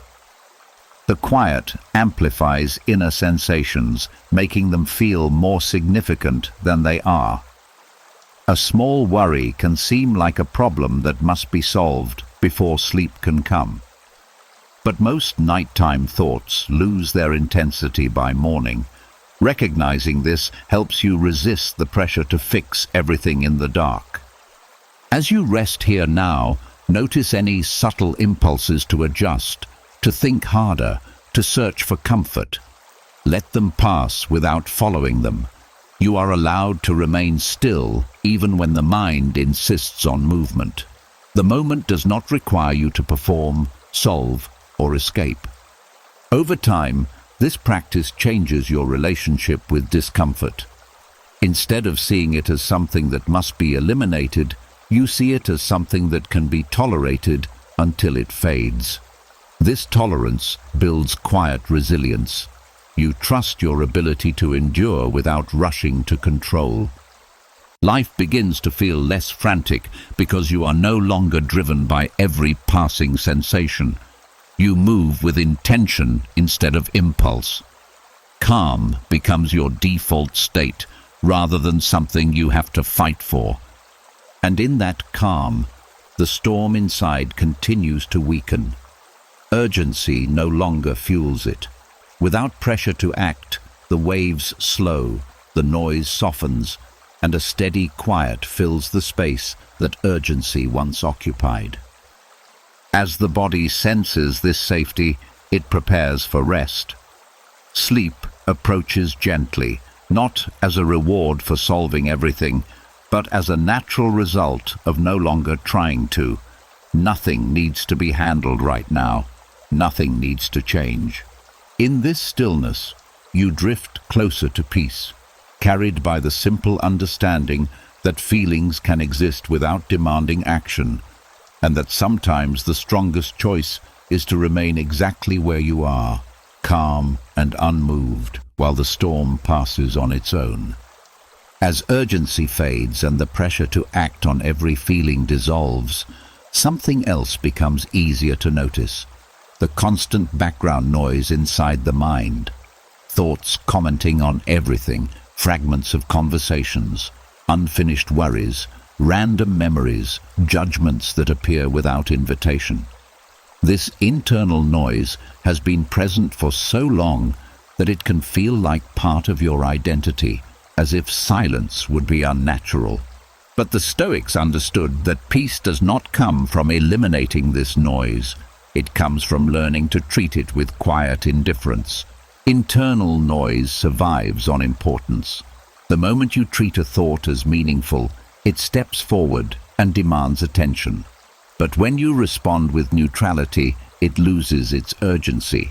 It becomes just another sound passing through awareness, no more significant than distant traffic or wind outside a window. Indifference does not fight the noise. It simply refuses to give it authority. This practice begins with recognizing that not every thought deserves engagement. Many are repetitive, shaped by habit rather than truth. They replay familiar concerns because the brain prefers known patterns over unfamiliar quiet. By not reacting, you teach the mind that these patterns are no longer necessary. Indifference also prevents escalation. When you argue with a thought, defend against it, or try to force it away, you create more activity around it. The noise multiplies because resistance generates more thinking. Neutral observation breaks that chain. The thought appears, lingers briefly, and fades when it finds no resistance or encouragement. Your body responds to this neutrality in subtle ways. The tension that comes from constant mental engagement begins to release. The forehead softens, the jaw loosens, breathing becomes slower without effort. The nervous system senses that there is no battle to prepare for, allowing deeper relaxation to emerge. Practicing indifference does not mean becoming detached from reality. It means choosing where to place your attention. You remain capable of focusing when something truly matters, but you no longer scatter your energy across every passing idea. This selective attention creates a sense of control that feels calm rather than forceful. At night, internal noise often becomes more noticeable because external distractions fade. Thoughts that were quiet during the day step forward, filling the silence. Instead of trying to suppress them, you allow them to exist without interaction. They move like shadows across a wall, present but not threatening.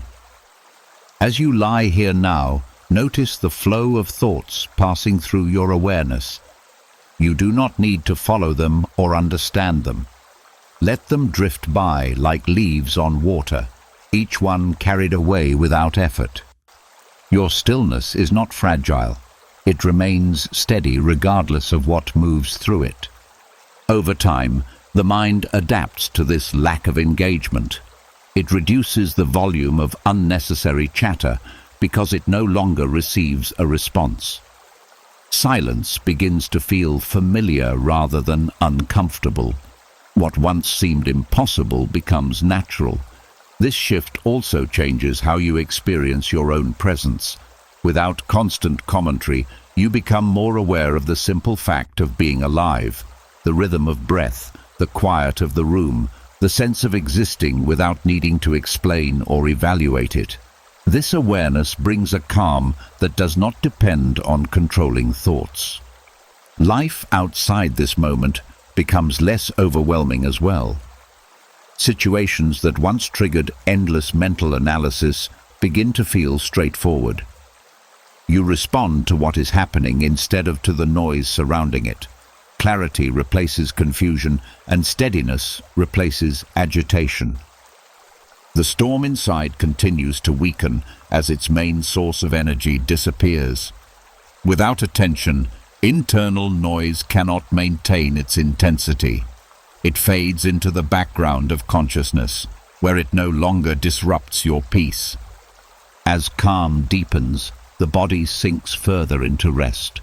The breath becomes slow and even, the muscles heavy, the mind quiet without being forced. Sleep approaches naturally, drawn by the absence of struggle.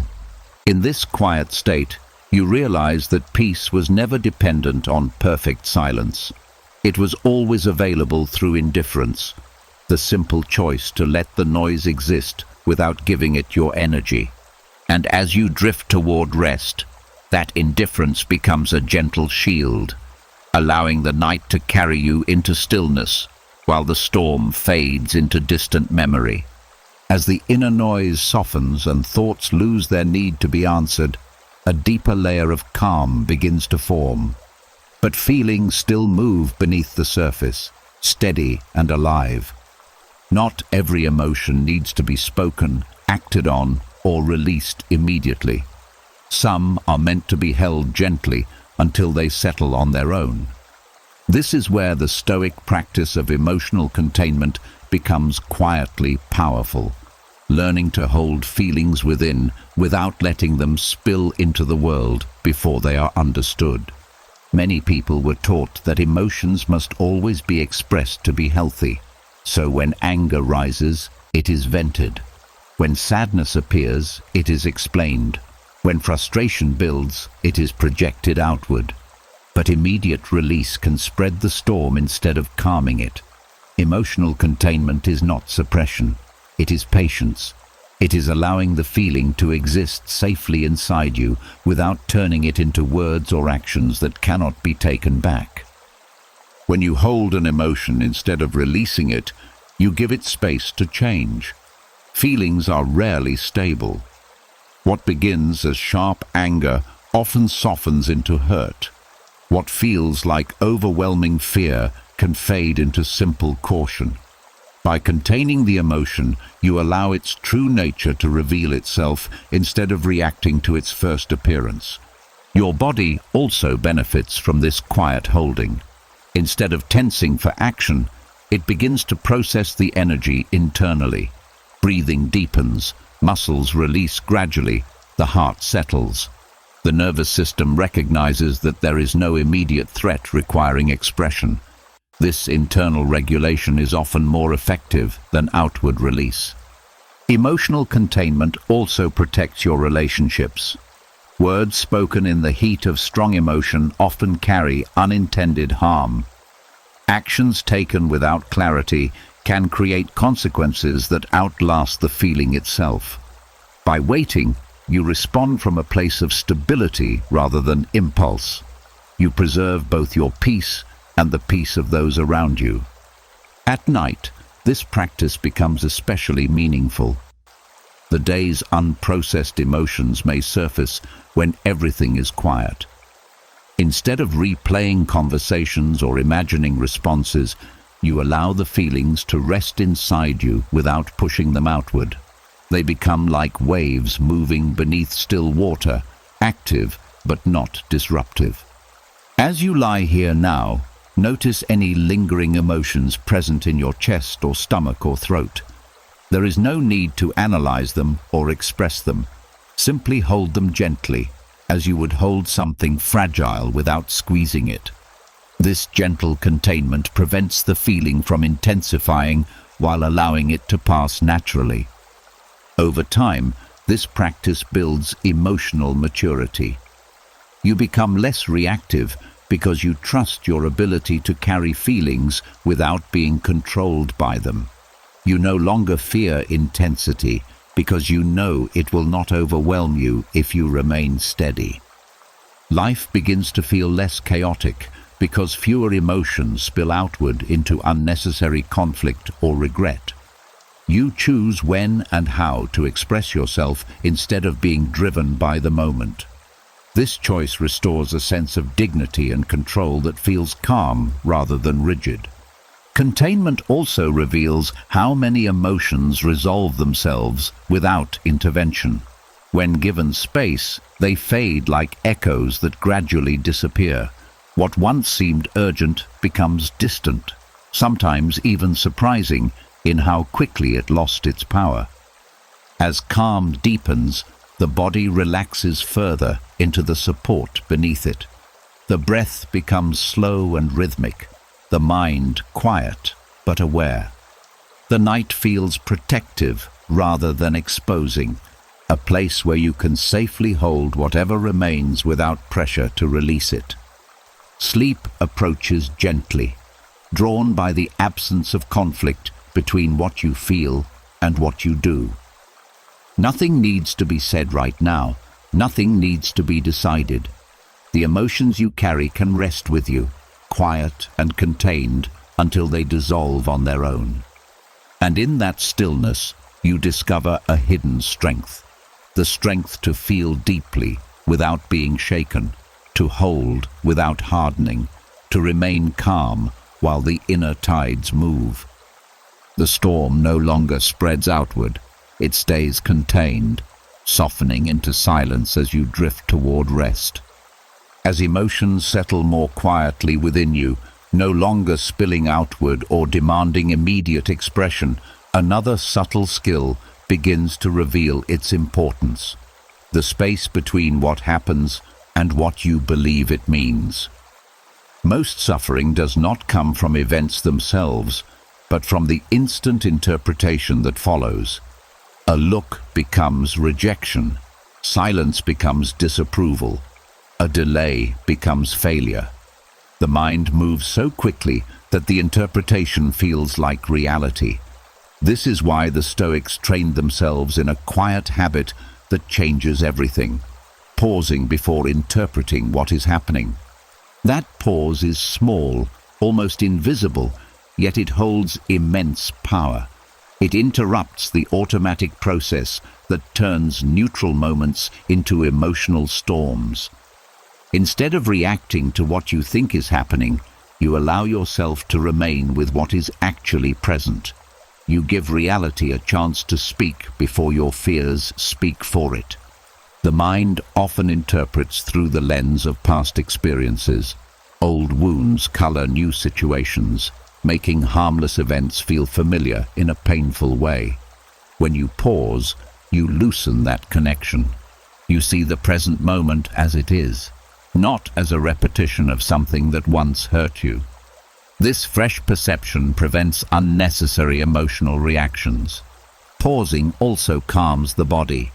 Interpretation triggers physical responses, tension, shallow breathing, readiness for action. But when you hold still for a moment, the nervous system has time to recognize that there is no immediate danger. The surge of energy softens before it turns into anxiety or anger. Another quiet benefit is clarity. Without rushing to conclusions, you notice details that were hidden by assumption. A situation that first seemed threatening may reveal itself as neutral or even harmless. Many conflicts dissolve simply because you did not feed them with premature meaning. At night, this habit becomes a form of protection against overthinking. Thoughts about the day can return, inviting you to reinterpret conversations or events in darker ways than they deserve. By pausing before accepting those interpretations, you prevent the mind from building new worries out of old memories. As you rest here now, allow any passing thought about what happened earlier to slow down. There is no need to decide what it meant tonight. You can leave those questions unanswered. The present moment does not require a verdict. Over time, this practice builds emotional stability. You become less reactive because you are no longer pushed by instant conclusions. You respond to reality itself rather than to the stories your mind creates about it. This steadiness makes life feel less chaotic, even when circumstances are uncertain. You also begin to trust your perception more deeply. Instead of doubting every experience or over-analyzing every detail, you learn to wait until clarity emerges naturally. This patience removes the pressure to understand everything immediately. Life becomes simpler because fewer situations escalate unnecessarily. You conserve energy that would have been spent on defending against misunderstandings that never truly existed. Your calm presence influences the environment around you, reducing tension rather than adding to it. As the storm inside continues to quiet, the need for constant interpretation fades. You allow moments to unfold without rushing to define them. The world feels less threatening because you are no longer filtering it through fear. The body sinks deeper into rest, sensing that vigilance is no longer required. Breathing becomes slow and effortless, muscles heavy, awareness soft. The night feels safe enough to release the last traces of alertness. Sleep approaches gently, not because every question has been answered, but because you no longer feel compelled to answer them right now. Reality can wait until morning. For now, there is only this calm space, free from interpretation, free from pressure. In that quiet pause, you discover something profound. Peace is not found in controlling events, but in allowing them to exist without rushing to decide what they mean. And as you drift toward rest, that pause becomes a doorway into stillness, carrying you softly beyond the storm. As the habit of pausing before judging reality begins to settle into something natural, another quiet pressure often reveals itself.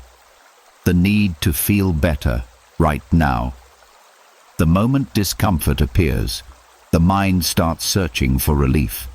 It looks for distraction, reassurance, solutions, anything that can erase the feeling as quickly as possible. This urgency creates tension, as if peace must be forced instead of allowed. The Stoics understood that true calm often begins when you release the demand for instant relief and allow feelings to unfold at their own pace. The need to feel better immediately comes from the belief that discomfort is intolerable. But most feelings, even heavy ones, are survivable when you stop resisting them. When you chase relief, you reinforce the idea that something is wrong with the present moment. When you let go of that chase, you discover that the feeling changes on its own without being pushed. This does not mean you surrender to suffering. It means you trust the natural movement of your inner world. Emotions rise, shift, and fade like tides. Trying to force them to recede only keeps your attention locked on them. By allowing them to exist, you stop feeding the cycle that keeps them active. Your body responds to this acceptance in quiet ways. Tension softens because there is no longer a struggle to eliminate the feeling. Breathing deepens as the nervous system recognizes that it does not need to fight or escape. The sensation that once felt overwhelming becomes manageable simply because you stopped pushing against it. Letting go of the need for immediate relief also restores patience. You begin to understand that healing is not a sudden event, but a gradual process. Just as physical wounds take time to mend, emotional strain eases slowly when given space. This patience reduces frustration, which often intensifies discomfort more than the original feeling itself. At night, this practice becomes especially gentle. Restlessness or sadness may linger, and the mind may insist that sleep cannot come until you feel calm again. But sleep often arrives not when you achieve perfect peace, but when you stop demanding it. By allowing the night to hold your feelings without trying to fix them, you create the conditions for rest to return naturally. As you lie here now, notice any part of you that wants relief immediately. There is nothing wrong with that impulse, but you do not have to obey it. You can let the feeling remain without trying to change it. The moment does not need improvement in order to be safe. Over time, this practice builds a quiet resilience. You become less afraid of discomfort because you know it does not control you. You can carry difficult feelings without being defined by them. This strength is calm rather than rigid, steady rather than forced. Life outside this moment also becomes less pressured. You stop expecting constant happiness or stability and begin to accept the full range of human experience. This acceptance makes positive moments feel richer because they are no longer required to cancel out the negative ones. The storm inside continues to lose intensity because it is no longer resisted. Without the friction of struggle, emotions pass through more gently. What once felt like an endless night becomes a series of shifting clouds, revealing brief openings of calm. As the body senses that nothing is being forced, it relaxes more deeply. The breath becomes slow and even, the muscles heavy, the mind quiet without effort.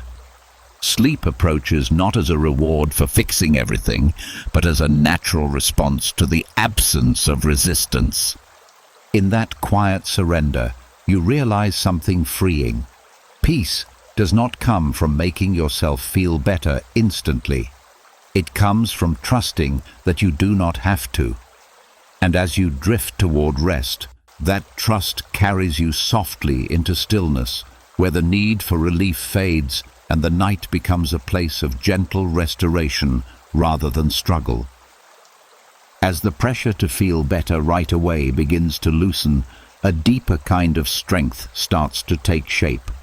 The strength to remain present even when emotions are unsettled.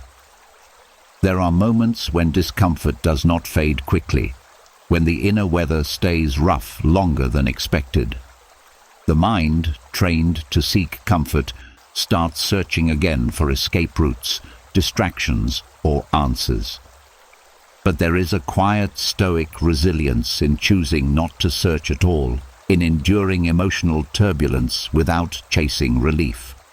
Endurance in this sense is not about forcing yourself to be strong. It is about allowing the experience to exist without turning it into a problem that must be solved. When you stop searching for relief, you remove the tension that comes from wanting the moment to be different. You let the waves move without trying to outrun them. Emotional turbulence often feels overwhelming because it seems endless. But feelings, no matter how intense, move in cycles. They surge, crest, and slowly lose energy. The body cannot sustain high emotional intensity indefinitely. By staying still and grounded, you give the natural calming process time to unfold without interference. The Stoics trained themselves to distinguish between pain and resistance. Pain is the sensation itself. Resistance is the struggle against it.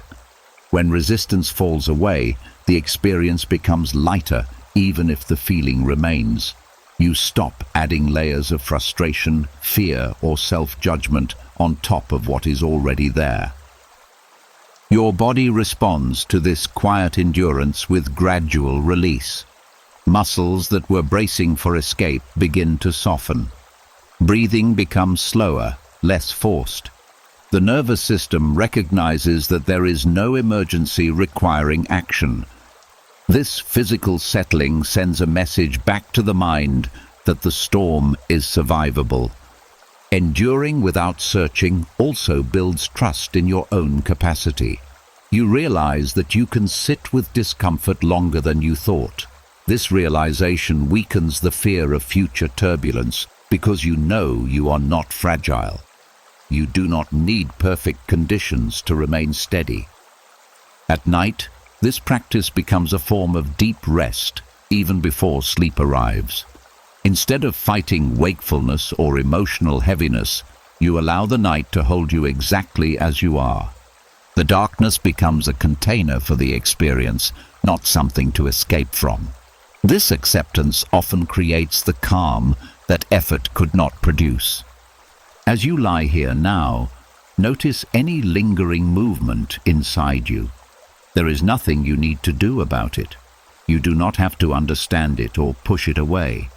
You can simply remain present, breathing slowly, letting time carry the experience forward. Over time, endurance transforms into quiet confidence. Emotional storms still come, but they no longer feel catastrophic. You have learned that they pass without needing to be chased away. This knowledge creates a sense of stability that remains even when the surface is unsettled. Life begins to feel less fragile because you are no longer dependent on constant comfort. You move through challenges with patience instead of urgency. Calm becomes something you carry within rather than something you search for outside. The storm inside gradually loses intensity as it runs out of resistance to push against. Without the struggle to escape, the turbulence softens into gentle movement. What once felt chaotic becomes simply part of the natural rhythm of being human. As the body senses this deep acceptance, it releases the final layers of tension it was holding. The breath becomes slow and even, the limbs heavy, the mind quiet in a way that does not feel forced. Sleep approaches gently, drawn by the absence of conflict. In this quiet endurance, you discover a profound truth. Relief often arrives when you stop looking for it. Not because the storm disappeared, but because you stopped trying to outrun it. And as you drift toward rest, carried by patience and steady presence, the turbulence fades into the background, leaving only the calm that was waiting beneath it all along. As emotional turbulence begins to settle, and the waves inside you lose their sharp edges, a strange sensation can appear. Not peace in the way you expected, but a quiet emptiness. The noise is gone, the urgency has faded, yet instead of relief, there is a hollow stillness that feels unfamiliar. Many people become uneasy at this stage and rush to fill the space again, mistaking calm for absence. The Stoics understood this moment well. They knew that when chaos leaves, the silence it reveals can feel uncomfortable before it begins to feel like home. For a long time, intensity may have been your normal state. Worry, anticipation, pressure, and emotional highs and lows kept the mind occupied. When those patterns loosen, the mind does not immediately recognize the new quiet as safety. It interprets the absence of stimulation as something missing. This is not emptiness in a negative sense. It is simply space that has not yet been explored. Calmness often feels unfamiliar because it removes the distractions that once defined your inner world. Without constant tension, there is nothing to push against, nothing to fix, nothing demanding your attention. The mind, used to movement, may search for something to fill the silence. But if you allow yourself to remain in that quiet, it gradually transforms into a sense of steadiness rather than absence. The body also needs time to adjust. After prolonged stress, the nervous system stays alert even when danger has passed. When calm arrives, it can feel like a drop in energy, almost like fatigue. This is not weakness, it is recovery. Your system is finally releasing the effort it has been holding for so long. There is also a subtle fear of stillness because it removes the illusion of control. Activity creates the feeling that you are managing life, even if that activity is worry. Calm reveals that much of what you carried was unnecessary. Accepting this can feel disorienting at first, as if you are standing in a wide open space without familiar boundaries. The Stoics viewed this emptiness as an opportunity rather than a loss. It is the ground from which clarity grows. Without noise, you can see your thoughts more clearly. Without urgency, you can choose your direction more consciously. The space that once felt hollow becomes a foundation for peace that is not dependent on constant stimulation. At night, this quiet can feel especially noticeable. The absence of mental chatter may make the room seem larger, the silence deeper. Instead of filling it with distractions, you allow yourself to rest in it. Over time, the emptiness softens into a gentle presence, like a calm sea after a storm. As you lie here now, notice the stillness around and within you. If it feels unfamiliar, that is okay. You do not need to understand it or change it. Let the quiet exist without judging it as good or bad. Your mind is learning a new way of being, one that does not rely on tension to feel alive. Gradually, this emptiness reveals its true nature. It is not a void, but a space where nothing is demanded of you. A place where you can exist without performing, solving, or protecting. This realization brings a deeper kind of relief than excitement ever could. Life begins to feel less crowded because you are no longer carrying constant emotional weight. Moments become clearer, more spacious, less hurried. You respond instead of react, observe instead of chase. Calm becomes something stable rather than something fragile. As the body recognizes this safety, it releases even more deeply into rest. Breathing becomes slow and natural, muscles heavy, awareness soft. The quiet that once felt strange now feels supportive, like a gentle darkness that holds you rather than isolates you. Sleep approaches not as an escape from emptiness, but as a continuation of it, a peaceful descent into deeper stillness. And as you drift closer to rest, you understand that this space was never something to fear. It was the calm you had been searching for, waiting patiently beneath the noise, ready to welcome you the moment you allowed yourself to stay. As the quiet space inside you becomes more familiar and less unsettling, another subtle habit begins to loosen its grip: the need to explain every pain you feel. The mind searches for reasons, causes, stories that make the discomfort feel organized and understandable. It wants to trace each emotion back to a source, as if clarity will reduce the weight. But sometimes this constant explaining keeps the pain alive, turning a simple feeling into a complex narrative that repeats itself. The Stoics recognized a gentler path, allowing pain to exist without forcing it into words, without building a story around it, even in your own thoughts. Pain does not always need interpretation to be endured. Some feelings are raw experiences, not problems waiting to be solved.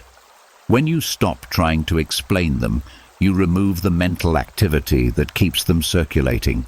The sensation is allowed to rise and fall naturally, instead of being reinforced by analysis. Explaining pain often strengthens identification with it. The more you tell yourself why you feel a certain way, the more personal and permanent it seems. It becomes part of your identity rather than a temporary state. By not explaining it, you create space between who you are and what you feel. You remain steady while the emotion moves through you. Your body also benefits from this quiet acceptance. When you stop mentally revisiting the source of pain, physical tension decreases. The nervous system no longer prepares for the emotional charge that comes with the story. Without repeated activation, the intensity softens on its own. There is also freedom in admitting that not everything has a clear explanation. Human experience is complex, shaped by countless influences that cannot always be traced.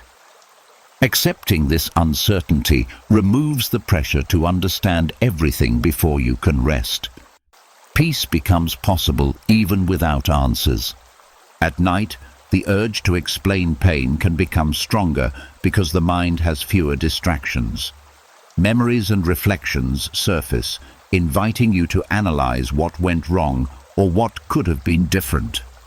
Instead of following that invitation, you allow the feeling to exist without revisiting the past. The present moment becomes enough. As you lie here now, notice any heaviness or ache inside you. You do not need to name it or trace it back to its origin. You can simply feel it without commentary, without judgment. It is just a sensation moving through awareness, not a story that needs to be completed. Over time, this practice weakens the cycle of rumination. Thoughts lose their ability to pull you into endless reflection. You become more comfortable with silence around difficult emotions, trusting that they will settle without explanation. Life outside this moment also becomes lighter. You stop replaying conversations, analyzing every detail, searching for hidden meanings behind experiences. This simplicity frees your attention for what is happening now instead of what has already passed. Pain begins to lose its sharpness because it is no longer fed by repeated thought. Without constant attention, it softens like an echo fading into distance. What remains is a quiet resilience, the knowledge that you can carry difficult feelings without being consumed by them. As calm deepens, the body relaxes further into rest. The breath becomes slow and steady, the muscles heavy, the mind clear in a gentle way. Sleep approaches not because everything has been resolved, but because nothing is being held in place by analysis. In this quiet state, you realize that understanding is not always required for healing. Sometimes the most compassionate response to pain is to stop questioning it and allow it to move at its own pace. And as you drift toward rest, that acceptance becomes a soft refuge, where the need for answers fades and the night carries you into a deeper, wordless peace. As the need to explain your pain begins to fade and emotions are allowed to exist without stories attached to them, the world itself can start to feel less heavy. Yet there are still moments when life outside you becomes unpredictable, loud, or confusing. Situations shift, plans fall apart, people act in ways you did not expect. Chaos moves through the day like sudden weather, stirring tension before you even realize it. The mind's instinct is to take it personally, to assume that the disorder somehow reflects on you or is directed at you. The Stoics practiced something quieter and far more stabilizing, allowing chaos to exist without making yourself the center of it. Most disorder in life is not about you at all. It is the result of countless forces moving at once, many of them beyond anyone's control. When you personalize chaos, you carry a weight that was never meant to be yours. You begin asking why this is happening to you instead of recognizing that it is simply happening. This shift in perspective immediately reduces emotional strain. Personalizing chaos also creates unnecessary conflict inside. You feel responsible for fixing what cannot be fixed, guilty for outcomes you did not cause, anxious about consequences you cannot predict. By stepping back, you reclaim your energy. You focus on what remains within your influence rather than on the turbulence itself. Your body responds to this detachment with relief. Tension that comes from trying to manage the uncontrollable begins to loosen. The breath becomes steadier, the chest lighter, the shoulders less burdened. The nervous system senses that it does not need to prepare for constant threat. There is also freedom in recognizing that chaos does not diminish your worth or stability. Events can be uncertain while you remain steady. The outer world can shift while your inner world stays grounded. This separation between circumstances and identity creates resilience that does not depend on conditions being perfect. At night, memories of chaotic moments can replay, inviting you to re-experience the confusion or frustration. Instead of engaging with those memories, you allow them to drift past without ownership. They are scenes from the day, not reflections of who you are. This distance softens their impact. As you lie here now, notice the stillness around you compared to the movement of the day. Whatever unfolded earlier has already passed. You do not need to carry it into this moment. The night is not asking you to solve anything or defend yourself against anything. Over time, this practice changes how you move through life. Unexpected events lose their ability to unsettle you deeply because you no longer interpret them as personal attacks. You adapt instead of resist, observe instead of absorb. Relationships also benefit from this calm. You stop assuming harmful intent behind every misunderstanding or mistake. This openness reduces conflict and allows space for patience and understanding to grow. The storm inside weakens further because it is no longer fueled by external disorder. Without personalization, chaos becomes background noise rather than a central drama. You remain steady even as the world moves unpredictably around you. As calm deepens, the body settles more completely into rest. Breathing becomes slow and even, limbs heavy, awareness soft. The mind no longer scans for problems to solve or threats to interpret. Sleep approaches gently, drawn by the absence of struggle with the outside world. Nothing needs to be resolved tonight. Nothing needs to be controlled. You are allowed to exist apart from the turbulence that once felt overwhelming. In this quiet acceptance, you discover a liberating truth. Chaos loses its power when you stop making it personal. And as you drift toward rest, that understanding becomes a shield of calm, allowing you to remain untouched while the world continues to move, leaving you in a space of steady peace beneath the storm.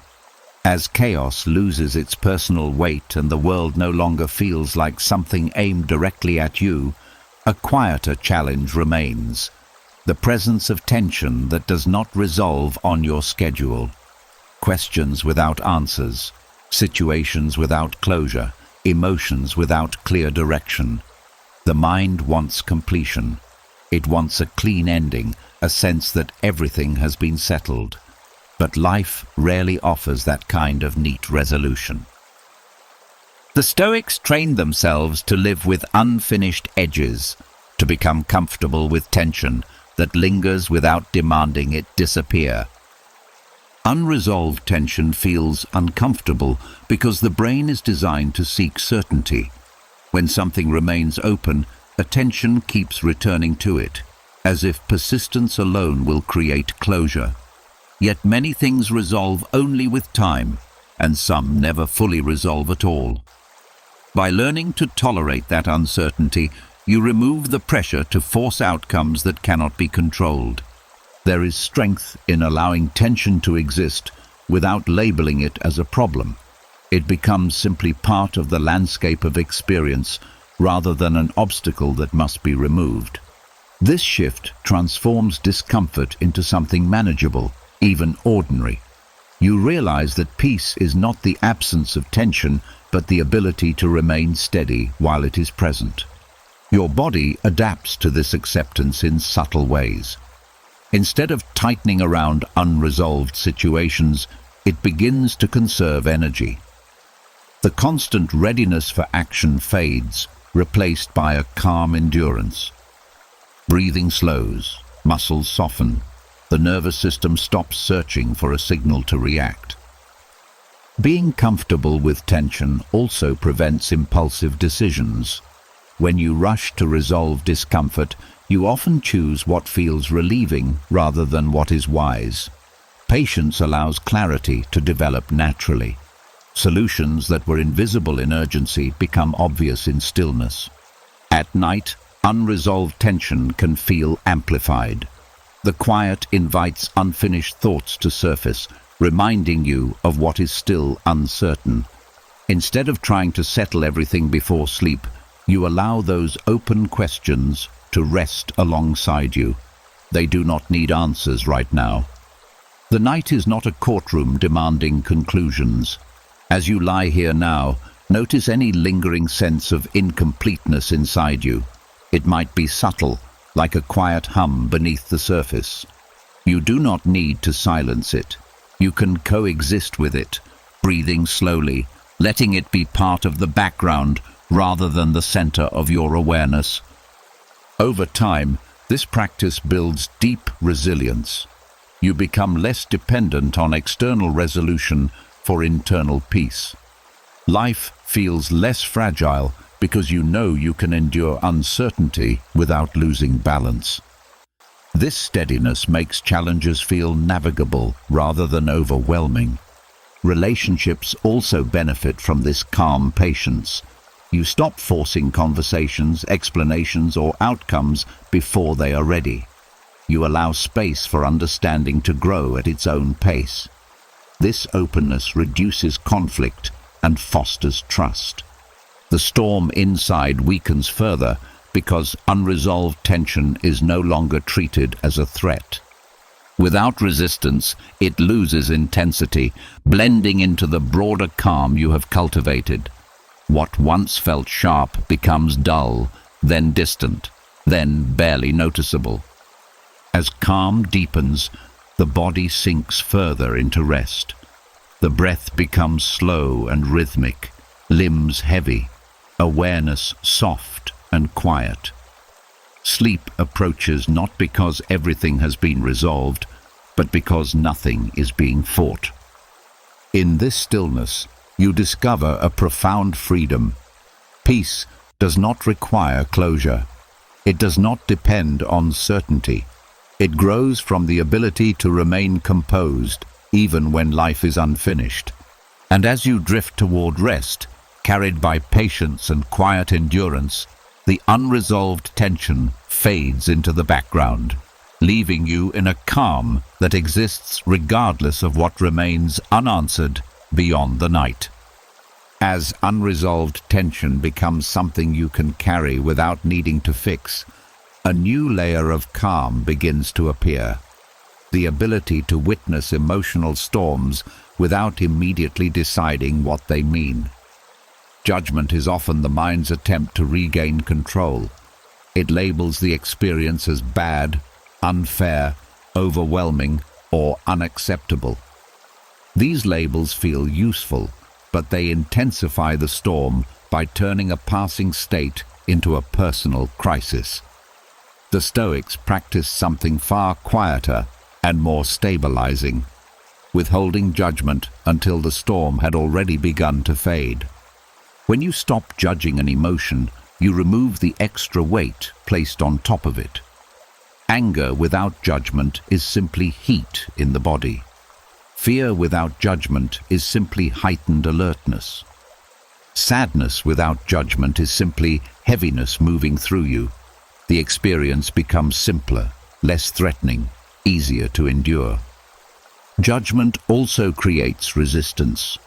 The moment you decide that a feeling should not be there, you begin pushing against it. This struggle keeps the emotion active because resistance feeds attention. By withholding judgment, you allow the feeling to move naturally instead of trapping it in conflict. Your body responds immediately to this neutrality.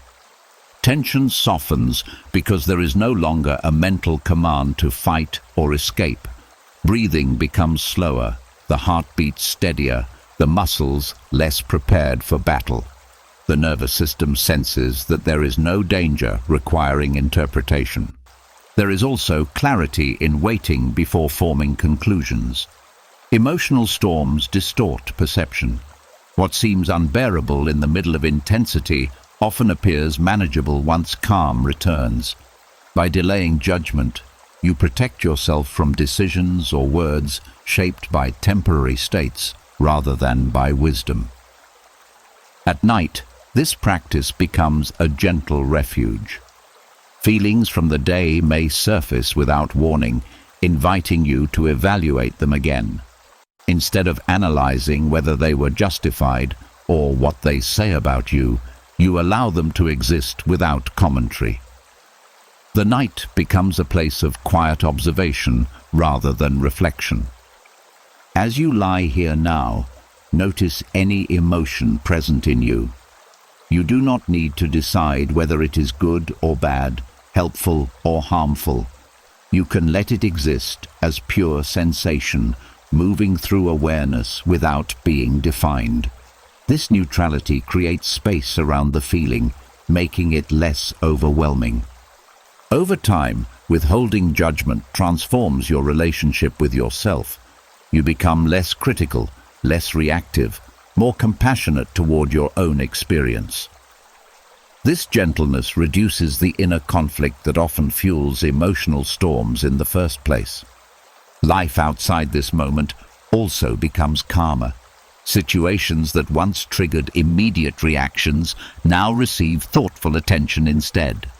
You respond with patience instead of impulse, understanding that not everything requires an instant verdict. The storm inside weakens further because it is no longer fueled by harsh interpretations. Without judgment, emotions lose their sharp edges. They pass through like weather, noticeable but not destructive. As calm deepens, the body relaxes into the support beneath it. Breathing becomes slow and even, limbs heavy, awareness soft. The mind no longer searches for conclusions or solutions. Sleep approaches gently, drawn by the absence of inner conflict. Nothing needs to be decided tonight. Nothing needs to be evaluated. You are allowed to rest in uncertainty, knowing that clarity will return in its own time. In this quiet neutrality, you discover a hidden strength, the power to remain steady while feelings move through you without defining you.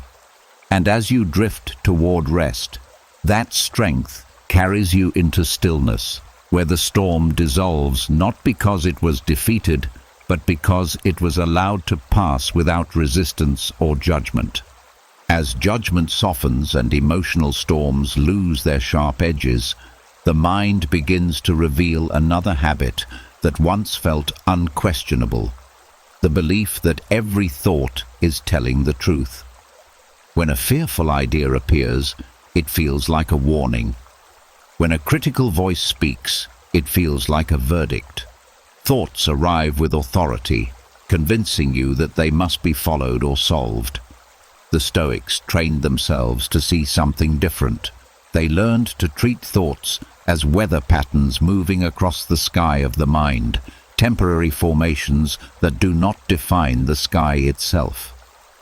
Thoughts, like weather, change constantly. A clear mental sky can become cloudy within minutes, then open again without effort. Yet, when you believe a thought is absolute truth, you become trapped inside the storm it creates. By seeing thoughts as passing conditions rather than fixed realities, you loosen their grip immediately. This perspective creates distance between you and the content of your mind. Instead of saying this is true, you begin to notice this is appearing. The shift is subtle but powerful. You move from being inside the thought to observing it from a place of steadiness. What once felt overwhelming becomes something you can watch without being swept away. Your body responds to this change with relief. Thoughts often trigger physical reactions: tension, tight breathing, readiness for danger. When you stop treating them as commands, the body no longer prepares for action.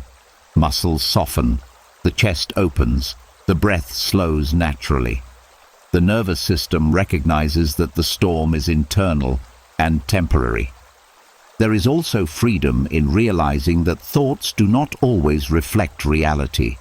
Many are echoes of past experiences, worries about the future, or random associations produced by a tired brain. Treating them as weather allows you to experience them without giving them authority over your mood or decisions. At night, thoughts can become especially vivid because the mind has fewer distractions. They may appear urgent, as if sleep cannot come until they are resolved. Instead of engaging with them, you allow them to pass like clouds drifting across a dark sky. You remain still while they move. As you lie here now, notice any thought appearing in your awareness. You do not need to follow it or push it away. Let it form, shift, and dissolve on its own. Your role is simply to remain the sky, vast, steady, untouched by the movement within it. Over time, this practice reduces fear of your own mind. You realize that you are not at the mercy of every idea that surfaces. Calm becomes stable because it no longer depends on controlling thoughts. You trust that they will pass without needing your intervention. Life outside this moment also feels lighter. Situations that once triggered endless thinking become easier to navigate because you no longer treat every mental scenario as reality. You respond to what is happening rather than to imagined possibilities. The storm inside weakens further as thoughts lose their authority. Without belief, they cannot sustain intensity. They move through awareness quietly, leaving behind a clearer space. As calm deepens, the body relaxes more completely into rest. Breathing becomes slow and rhythmic, limbs heavy, awareness soft and expansive. The mind settles not because it is empty, but because nothing inside it is being treated as permanent. Sleep approaches gently, drawn by this spacious stillness. There is nothing to solve, nothing to chase, nothing to fear. Thoughts can continue drifting like distant clouds while you rest beneath them. In this quiet understanding, you discover a profound peace, the recognition that you are not your thoughts, just as the sky is not the storm that crosses it. And as you drift towards sleep, that awareness holds you steady, allowing the weather of the mind to pass while you remain calm, open, and untouched beneath it all. As thoughts lose their power to define reality and begin to move like weather across a wide sky, there may still be moments when the world itself feels uncertain. Situations shift quickly, plans dissolve, familiar structures no longer feel solid. When reality seems unstable, the mind searches desperately for something to hold on to, something that proves you are safe. The Stoics prepared for these moments by training a quiet, steady skill, the ability to stay grounded even when everything around them felt unpredictable. Grounding begins with returning attention to what is undeniably present. The breath moving in and out, the weight of your body supported beneath you, the simple awareness that you are here, alive, in this exact moment. These anchors do not depend on circumstances. They remain steady regardless of what is happening in the outer world. Instability often feels overwhelming because the mind jumps ahead, imagining consequences that have not happened yet. It builds scenarios, trying to predict outcomes in order to regain control. Grounding interrupts that spiral by bringing attention back to what is real now, not what might occur later. This shift reduces anxiety because the present moment is usually more manageable than imagined futures. Your body plays a crucial role in this steadiness. When you focus on physical sensations, the rhythm of breathing, the contact of your hands, the gentle rise and fall of your chest, the nervous system receives signals of safety. Muscles release tension, the heart rate slows, the sense of threat decreases. Stability begins inside, even if the outside remains uncertain. There is also comfort in accepting that instability is part of life's nature. The Stoics believed that change is constant and that peace comes from adapting rather than resisting. When you stop expecting permanence, uncertainty loses its shock. You move with life instead of bracing against it. At night, feelings of instability can surface as restlessness or unease, especially when the mind reviews the day or anticipates tomorrow. Instead of engaging with those thoughts, you return to the quiet certainty of your breath and the stillness of the room. The night becomes a stable container, holding you regardless of what the future may bring. As you lie here now, notice the simple facts of this moment: the air around you, the support beneath you, the slow rhythm of your breathing. Nothing else needs to be solved right now. You are safe in this space, regardless of what is unresolved beyond it. Over time, this practice builds a deep sense of inner stability. You become less dependent on external conditions for your sense of security. Even when circumstances change, you carry a quiet center that remains unchanged. Life begins to feel less threatening because you trust your ability to stay steady within uncertainty. Challenges become experiences to move through rather than disasters to avoid. This confidence reduces fear and allows you to respond with clarity instead of panic. The storm inside continues to fade as grounding replaces rumination. Without the mind spinning into imagined futures, emotional intensity has less fuel. Calm becomes something you return to naturally rather than something you struggle to achieve. As the body recognizes this stability, it relaxes fully into rest. Breathing becomes slow and even, limbs heavy, awareness soft and settled. The night feels supportive rather than uncertain, a quiet place where nothing demands vigilance. Sleep approaches gently, drawn by the absence of fear about what might happen next. You do not need certainty to rest. You only need this moment, steady and sufficient. In this grounded stillness, you discover a powerful truth. Stability does not come from controlling reality, but from remaining present within it. And as you drift toward sleep, anchored in the calm that exists beneath all change, the world may continue shifting, but you remain steady, quiet, and at peace within the storm. As you learn to stay grounded, even when reality feels uncertain, another quiet pattern becomes easier to see. How attention itself can either calm the mind or inflame it. Emotions do not grow only from events, they grow from the focus you give them afterward. The more you stare at a feeling, replay it, analyze it, or resist it, the more energy it receives. The Stoics understood this deeply. They practiced withdrawing attention from emotional fires the way you would remove oxygen from a flame, allowing it to fade naturally instead of trying to extinguish it by force.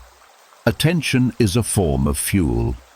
When anger or fear appears, the mind often circles around it, asking why it is there, what it means, how to fix it. This circling keeps the emotion active, refreshing it again and again. By shifting your attention elsewhere, to the breath, to physical sensations, to the quiet of the room, you interrupt that cycle. The emotion loses its source of intensity and begins to settle. This does not mean ignoring your feelings or pretending they are not present. It means choosing not to magnify them. You acknowledge the emotion, then gently redirect your awareness towards something steady. The feeling remains, but it no longer dominates your inner landscape. Your body responds quickly to this change. When attention moves away from distress, the physical symptoms of that distress ease. The tightness in the chest softens, the breath deepens, the muscles release. The nervous system recognizes that the perceived threat is no longer being emphasized, allowing calm to return. Another benefit is clarity. When you stop feeding an emotion with constant focus, you create space to see it more objectively. What once felt overwhelming begins to appear manageable. Without continuous reinforcement, the emotion reveals its temporary nature. At night, attention can become trapped on worries or memories, making them feel larger than they are. Instead of following those thoughts, you return to simple sensations, the rhythm of your breathing, the feeling of the air, the quiet presence of the darkness. This gentle redirection prevents the mind from reigniting emotional intensity. As you lie here now, notice where your attention rests. If it drifts toward discomfort, you can guide it back without force. Each return to something neutral weakens the pull of the emotion. You are not suppressing it, you are simply refusing to feed it. Over time, this practice changes your relationship with difficult feelings. You realize that you are not obligated to engage with every sensation that arises. You can choose where your awareness goes, and that choice shapes your experience more than the emotion itself. Life becomes calmer because fewer situations escalate internally. Small frustrations remain small instead of growing into lasting tension. You conserve energy that would have been spent on mental battles that lead nowhere. The storm inside continues to lose strength as attention shifts towards steadiness rather than turmoil. Without constant reinforcement, emotional fires burn out on their own, leaving behind a quiet clarity. As calm deepens, the body relaxes fully into the support beneath it. Breathing becomes slow and rhythmic, limbs heavy, awareness soft. The mind settles into a peaceful state that does not depend on solving anything.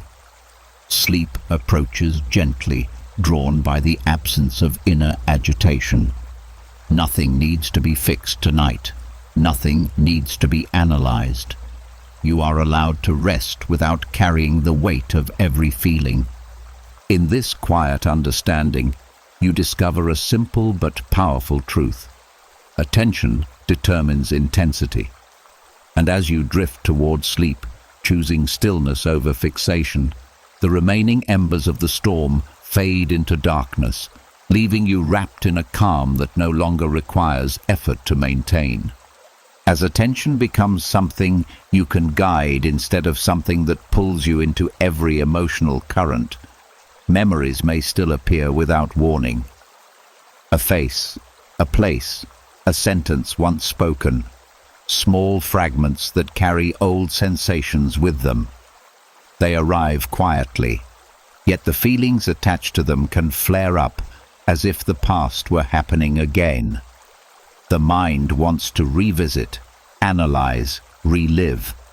The Stoics practiced a gentler response, meeting these memories with neutrality, allowing them to pass without reopening wounds that time had already begun to close. Memories gain power when they are treated as present realities instead of echoes. When you respond to them as if they are happening now, the body reacts with the same intensity it once did.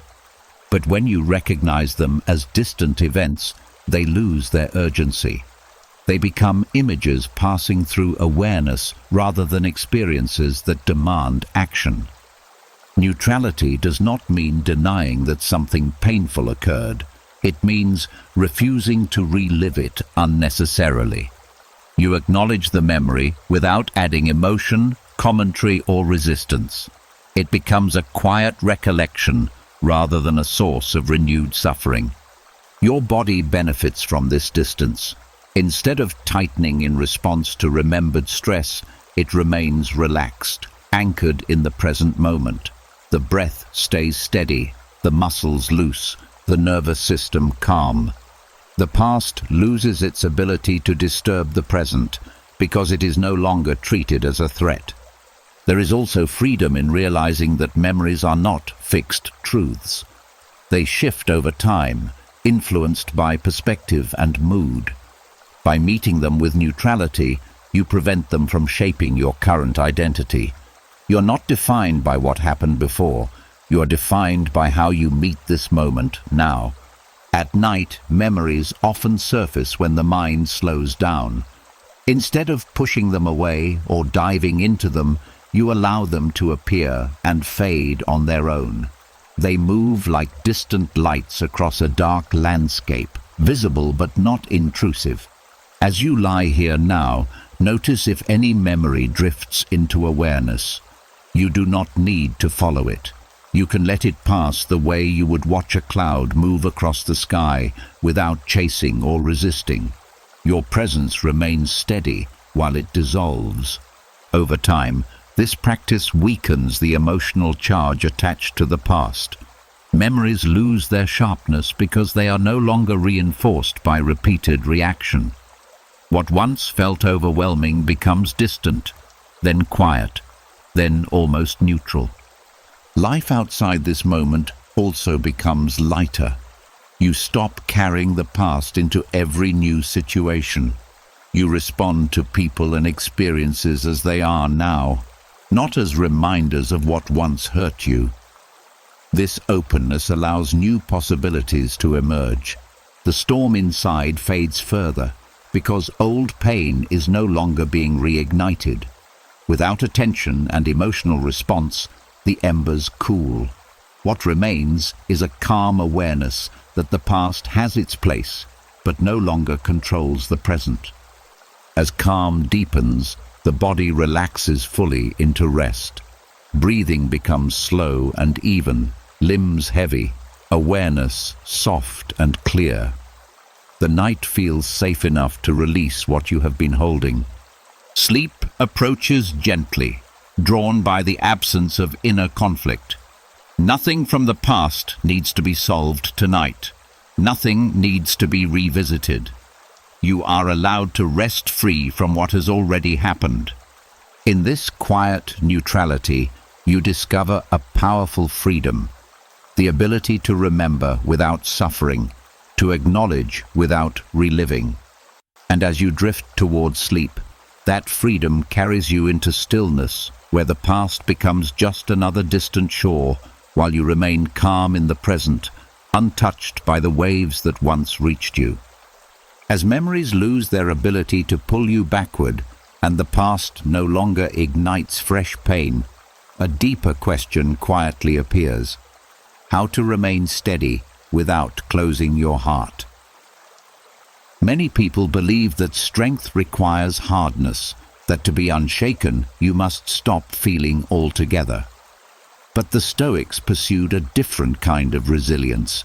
They trained themselves to become immovable at the center, while still fully alive to the world around them, calm without becoming numb. Immovable does not mean cold, it means grounded. A tree in a storm does not stop being a tree. It simply roots itself more deeply so the wind cannot uproot it.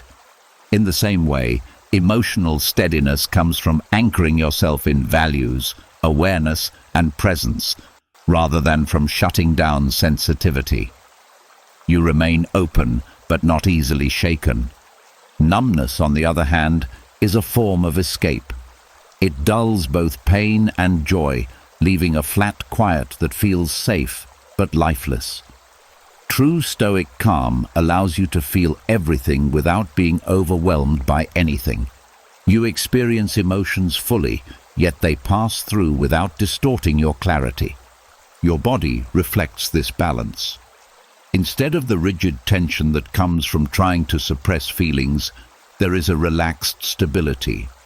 The breath flows naturally, the chest open rather than tight, the muscles at ease yet ready. This physical state mirrors the inner steadiness that does not require force. Being immovable also means refusing to let external events dictate your inner state. Praise does not inflate you. Criticism does not crush you. Uncertainty does not destabilize you. You respond thoughtfully instead of reacting automatically. This consistency builds trust in yourself and calm in those around you. At night, this steadiness feels like a quiet support beneath everything you experience during the day. You do not replay conversations or brace for tomorrow. You rest in the understanding that whatever comes, you will meet it with the same grounded presence. As you lie here now, notice the gentle weight of your body and the slow rhythm of your breathing. This is what immovable feels like. Not rigid, not frozen, but quietly stable. You are present without needing to defend yourself against anything. Over time, this practice strengthens your sense of identity. You are no longer defined by moods or circumstances. You know who you are beneath changing conditions, and that knowledge becomes a source of calm that nothing external can take away. Life becomes less exhausting because you are not constantly adjusting your inner state to match the outer world. You remain centered while everything else moves. This steadiness creates a quiet confidence that does not need to be proven. The storm inside fades almost completely because there is nothing left for it to push against. Without instability, the winds lose their force. What remains is a peaceful awareness that feels both strong and gentle at the same time. As calm deepens, the body settles fully into rest. Breathing becomes slow and even, limbs heavy, awareness soft and clear. The night feels protective rather than uncertain, a place where nothing can disturb your balance. Sleep approaches gently, drawn by this deep stability. You do not need to guard yourself or shut down your feelings. You can rest while remaining open, trusting that your center will hold through whatever comes. In this quiet strength, you discover a rare freedom, the ability to be deeply sensitive without being fragile, deeply calm without being distant.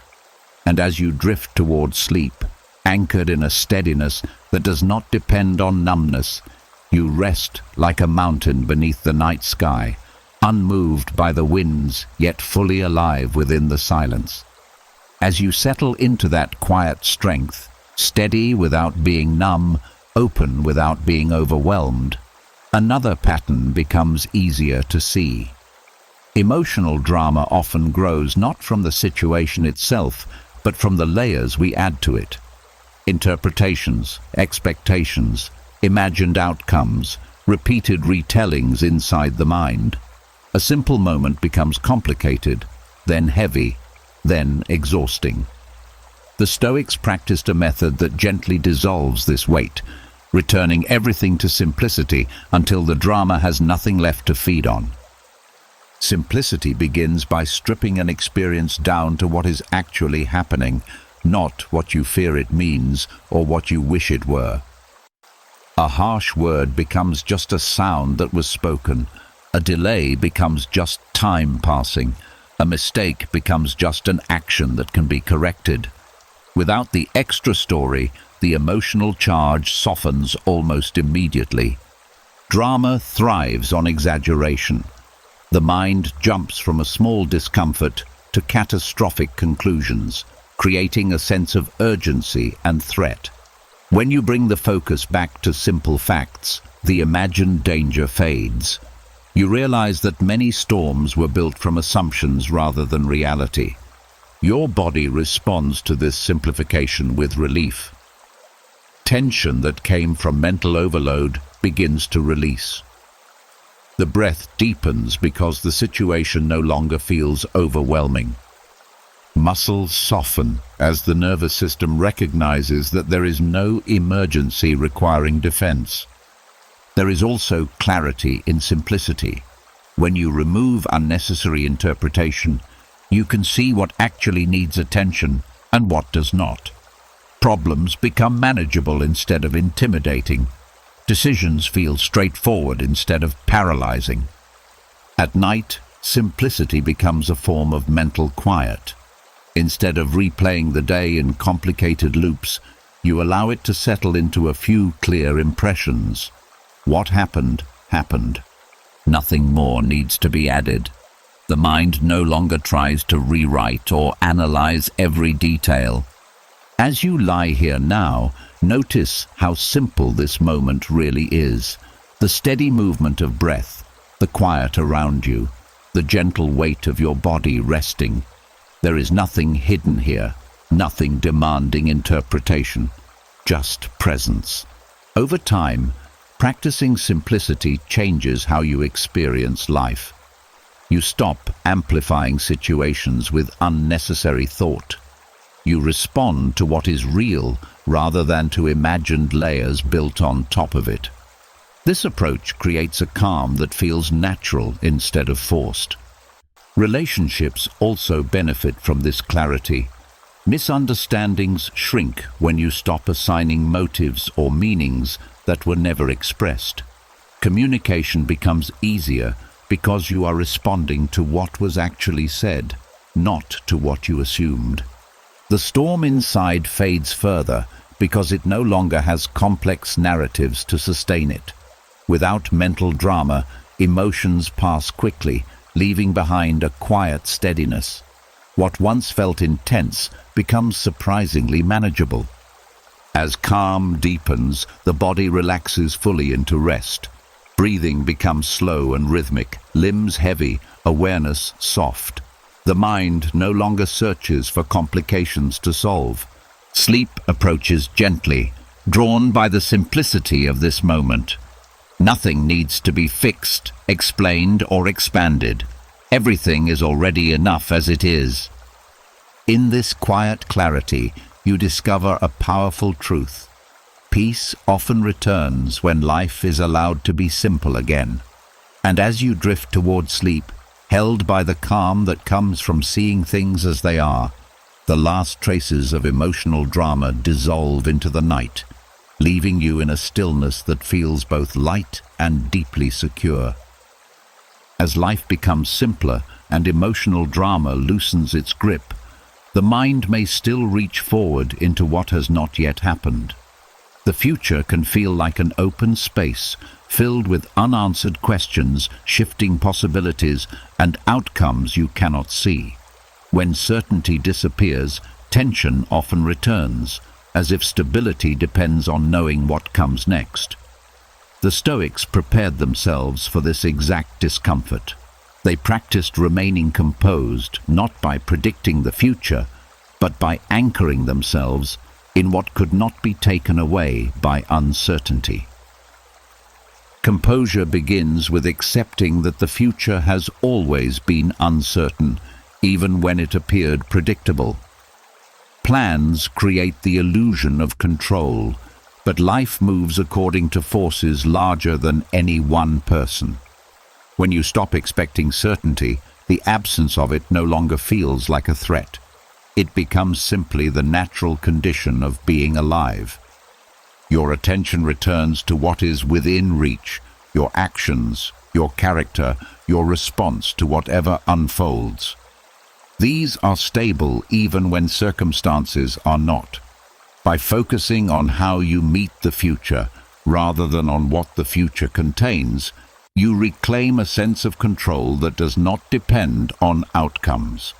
The body reflects this shift immediately. Anxiety about the unknown often shows up as tight breathing, restless movement, or a constant sense of alertness. When you bring your awareness back to the present, the nervous system settles, the breath slows, the muscles release, the heart steadies. Composure is felt physically before it is understood mentally. There is also quiet courage in admitting that not knowing is not the same as danger. The mind confuses uncertainty with threat because it prefers clear boundaries.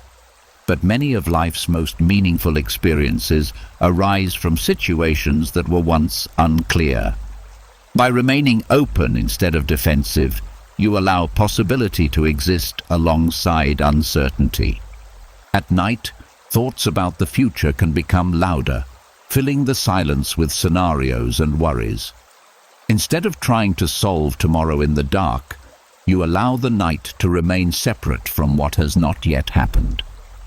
The present moment becomes a place of refuge, free from predictions. As you lie here now, notice how the future is not actually here. Only this breath exists, this quiet, this steady presence. Whatever comes later does not need your attention right now. You are allowed to rest without planning, without rehearsing, without guarding against possibilities. Over time, this practice builds deep confidence. You realize that your stability does not depend on certainty. You trust your ability to adapt, to respond, to remain steady even when conditions change. This trust reduces fear because you no longer feel fragile in the face of the unknown. Life begins to feel less intimidating because you are not trying to control what cannot be controlled. You prepare where you can, then release the rest. This balance creates a calm that is both realistic and strong. The storm inside fades further because uncertainty is no longer feeding it. Without constant anticipation, the mind quiets naturally. The future becomes a distant horizon rather than an approaching threat.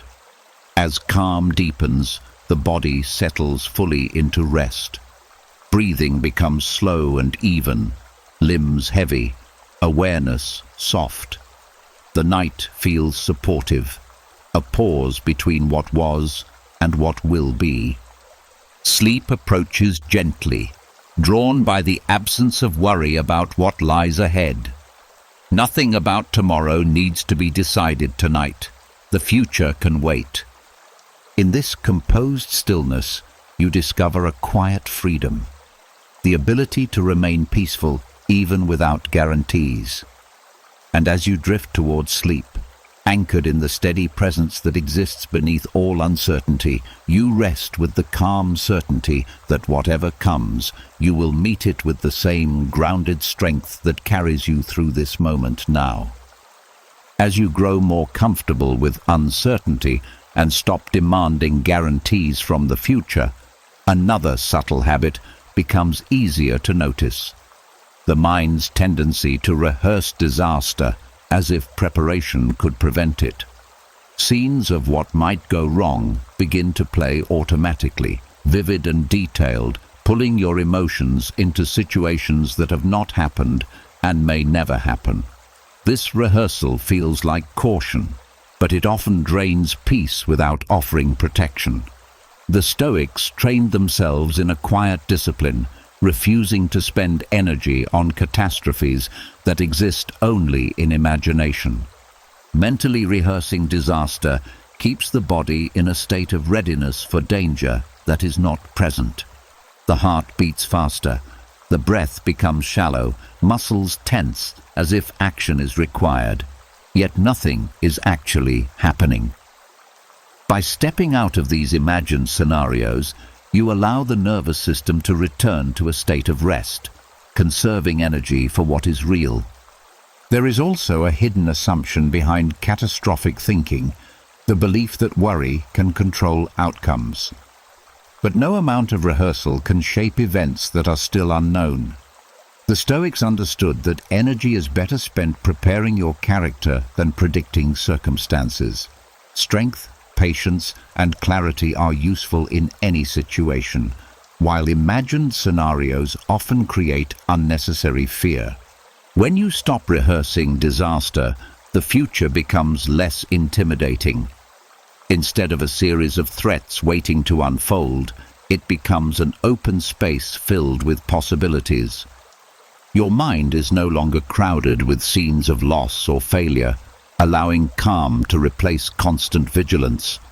At night, these imagined disasters often grow louder because the mind has fewer distractions.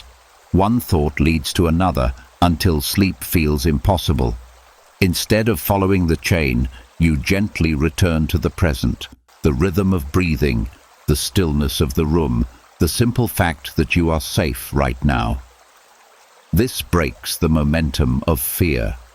As you lie here now, notice if any scenario tries to form in your mind. You do not need to complete it. You can let it dissolve halfway through, like a story left unfinished. Nothing requires your participation. The future is not asking for rehearsal tonight. Over time, this discipline builds trust in reality. You learn that most imagined disasters never occur, and that when challenges do arise, they are often manageable in ways you could not have predicted. This realization weakens the habit of anticipating the worst. Life becomes lighter because your energy is no longer consumed by protecting against possibilities that may never exist. You respond to real events as they come, with clarity and composure, instead of exhausting yourself in advance. The storm inside fades further as catastrophic thinking loses its fuel. Without constant rehearsal, fear cannot maintain its intensity. The mind becomes quieter, more spacious, less crowded with imagined threats. As calm deepens, the body relaxes fully into rest. Breathing becomes slow and even, limbs heavy, awareness soft and settled. The night feels safe enough to release vigilance.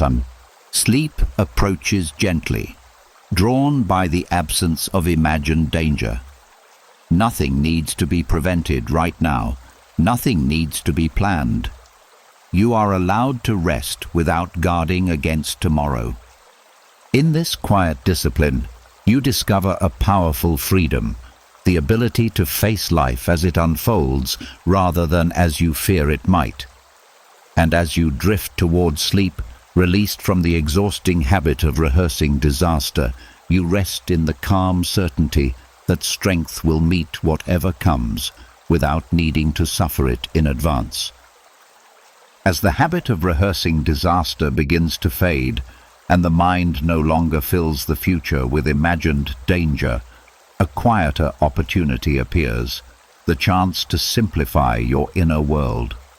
For so long, thoughts, reactions, and emotional clutter have layered over one another until calm felt complicated to reach. The Stoics practiced something almost radical in its gentleness: emotional minimalism, the art of reducing inner noise until only what truly matters remains. Most inner turmoil comes not from one feeling, but from many overlapping at once. A small frustration blends with old memories, future worries, self-criticism, and expectations, creating a storm that feels larger than any single part. Emotional minimalism separates these layers.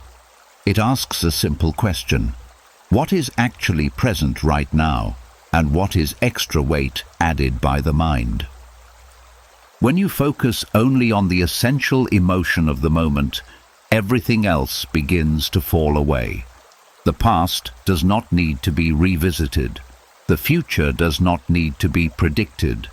Opinions about the feeling do not need to be formed. What remains is a clear experience that is easier to understand and easier to release.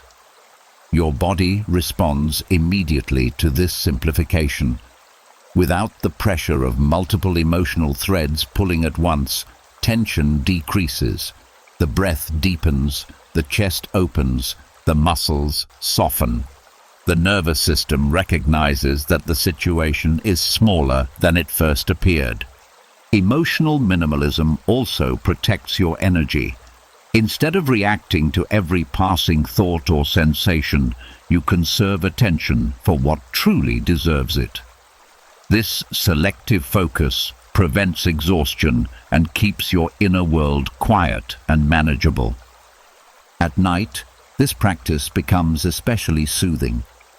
Rather than reviewing the entire day, you allow only the present moment to exist. The bed beneath you, the rhythm of breathing, the stillness of the room. Nothing else is required.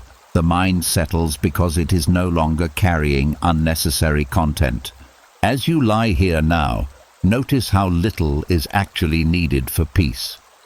One steady breath, one calm awareness, one quiet moment.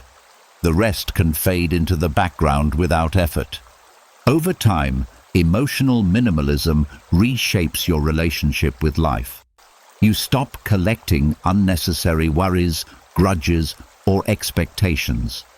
Experiences come and go without leaving heavy residue behind. This lightness makes calm your natural state rather than something you must chase. Relationships also become simpler. Without overthinking motives or replaying interactions, you respond directly to what is happening. Misunderstandings dissolve quickly because you are not adding extra meaning where none was intended. The storm inside fades almost completely as the mind stops generating noise. Without constant stimulation, emotions return to their natural rhythm, appearing, shifting, and dissolving without resistance. As calm deepens, the body relaxes fully into rest. Breathing becomes slow and rhythmic, limbs heavy, awareness soft and spacious. The night feels gentle, free from mental clutter. Sleep approaches effortlessly, drawn by the simplicity of this moment. Nothing needs to be processed, solved, or remembered. You are allowed to rest with only what is essential. In this quiet clarity, you discover a profound freedom. Peace does not require a perfect life, only a quiet mind. And as you drift toward sleep, surrounded by the stillness that remains when everything unnecessary falls away, you rest in a calm that feels light, steady, and deeply enough. As the inner world becomes quieter and less crowded, one final realization begins to surface. How much effort was spent trying to control what could never be controlled? For years, the mind believed that peace would come from mastering every outcome, anticipating every problem, steering life away from discomfort.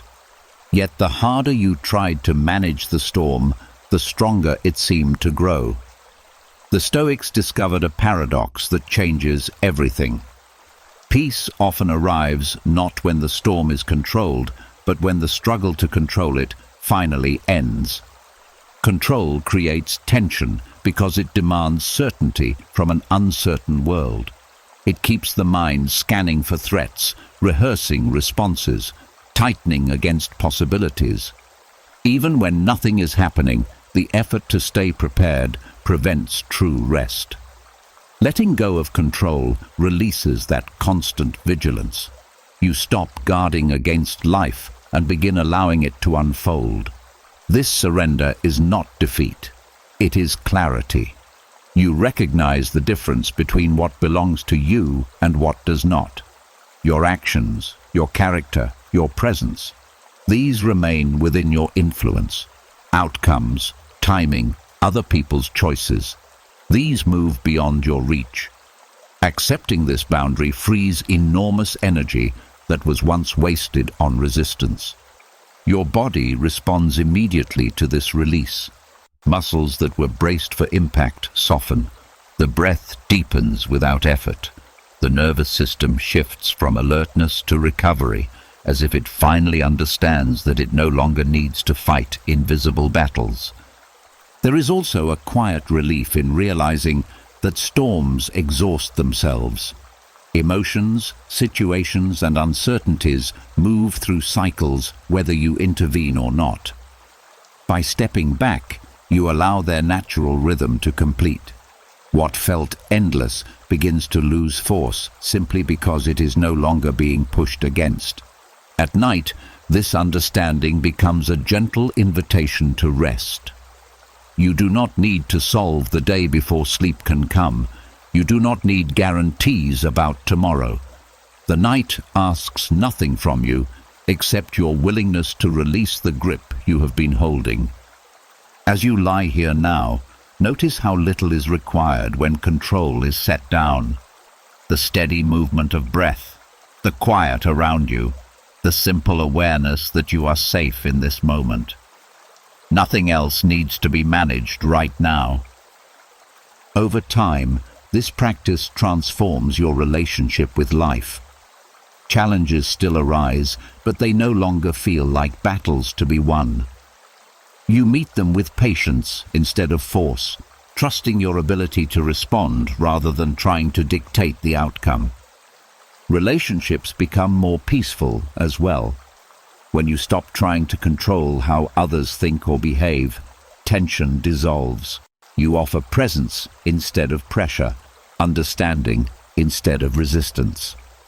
The storm inside fades almost completely because it no longer has opposition to push against. Without struggle, the winds slow. Without resistance, the waves settle. Calm reveals itself as something that was always there beneath the effort. As calm deepens, the body sinks fully into rest. Breathing becomes slow and even, limbs heavy, awareness soft and open. The night feels like a quiet shelter rather than something to endure. Sleep approaches gently, drawn by the absence of control. Nothing needs to be held together. Nothing needs to be directed. You are allowed to drift, trusting that the world will continue turning without your supervision. In this quiet surrender, you discover a truth that feels both simple and profound. Peace was never something you had to create. It was waiting for the moment you stopped trying to force it. And as you drift toward sleep, carried by the stillness that follows release, the storm passes on its own, leaving you resting in a calm that no longer depends on effort, only on letting go. As the urge to control the storm begins to loosen and peace starts appearing in quiet, unexpected ways, another habit quietly reveals itself. The belief that every feeling must be solved before you are allowed to rest. The mind insists that calm can only come after resolution, that sleep must wait until everything makes sense. But emotions are not puzzles meant to be completed before nightfall.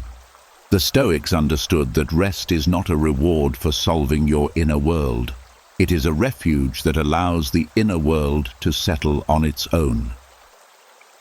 Trying to resolve every feeling keeps the mind working long after the body is ready to recover.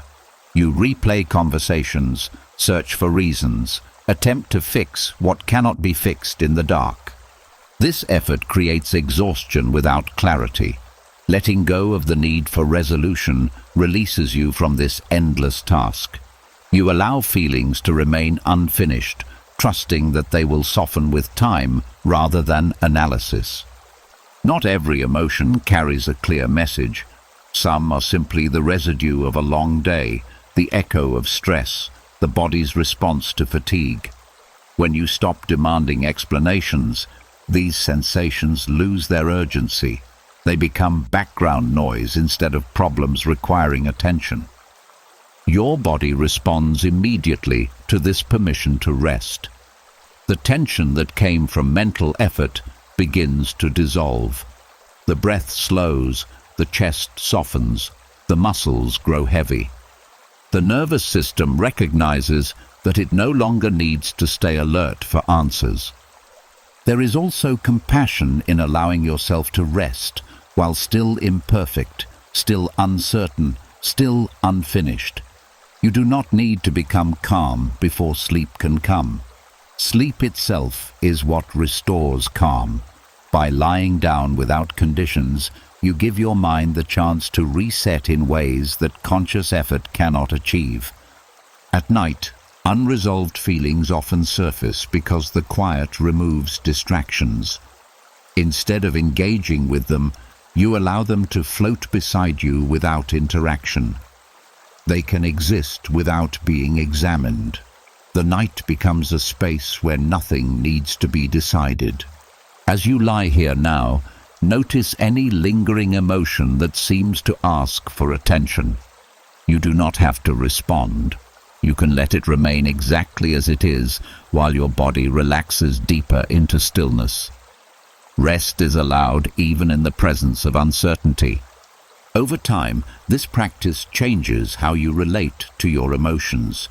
You stop fearing unfinished feelings because you trust that they will not last forever. You become comfortable with the idea that clarity often arrives after rest, not before it. Life outside this moment also becomes less pressured. You stop expecting yourself to resolve every discomfort immediately. You move through experiences with patience, allowing understanding to develop naturally. The storm inside fades further because it is no longer being kept alive by constant analysis. Without effort to resolve it, the intensity diminishes on its own. What once felt urgent becomes distant, then quiet, then barely noticeable. As calm deepens, the body settles fully into rest. Breathing becomes slow and rhythmic, limbs heavy, awareness soft and dim. The night feels like a protective space where nothing demands performance. Sleep approaches gently, drawn by the absence of conditions. Nothing needs to be finished. Nothing needs to be understood.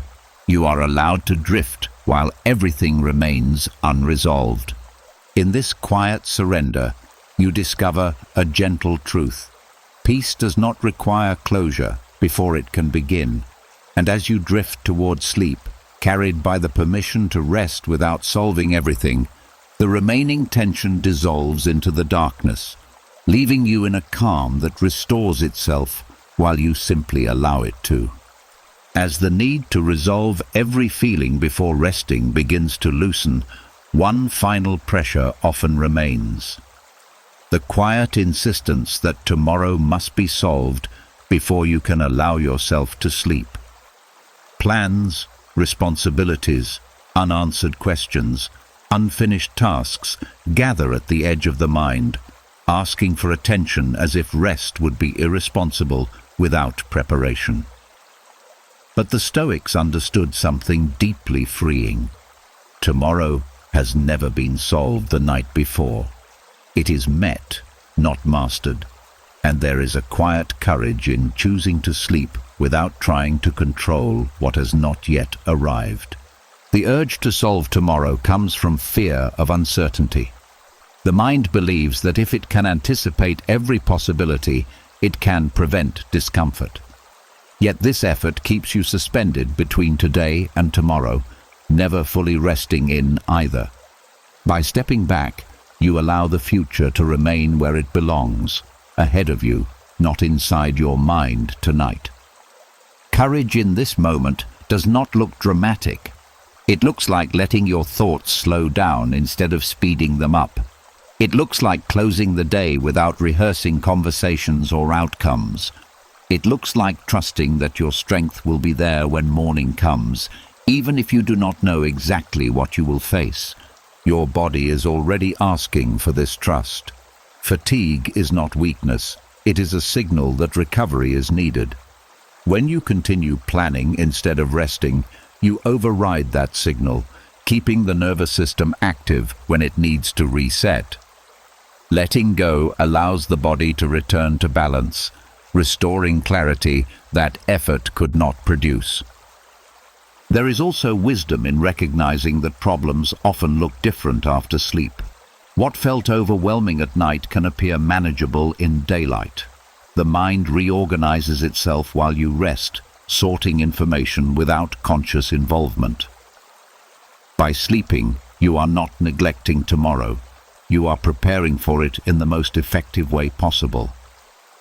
At night, the future can feel closer than it is, looming in the quiet. But as you lie here now, notice that tomorrow does not exist yet. Only this breath, this stillness, this gentle darkness surrounds you. Nothing from the future is required in this moment. Allow your thoughts about what lies ahead to slow, as if they are drifting away into distance. You do not need to carry them into sleep. They will be there when you wake, clearer and lighter. Over time, this practice builds deep trust in yourself. You learn that you do not need to anticipate everything to be capable. Your resilience is not dependent on constant preparation. It comes from the steadiness you cultivate within.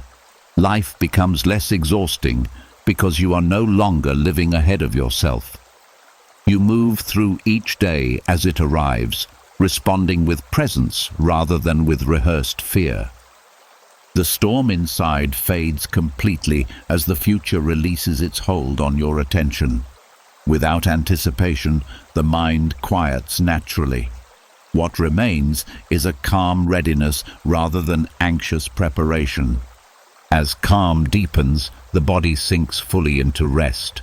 Breathing becomes slow and even, limbs heavy, awareness soft and fading. The night feels safe enough to surrender control. Sleep approaches gently, drawn by the courage to let go. Nothing needs to be predicted. Nothing needs to be arranged. You are allowed to drift without guarding against what has not happened. In this quiet bravery, you discover a profound freedom, the ability to trust life enough to rest within it. And as you drift towards sleep, carried by that trust, tomorrow loosens its grip, leaving you in a peaceful darkness where nothing is required except to rest, restore, and allow the coming day to arrive on its own time. As you learn the courage to sleep without solving tomorrow, another subtle test of calm sometimes appears.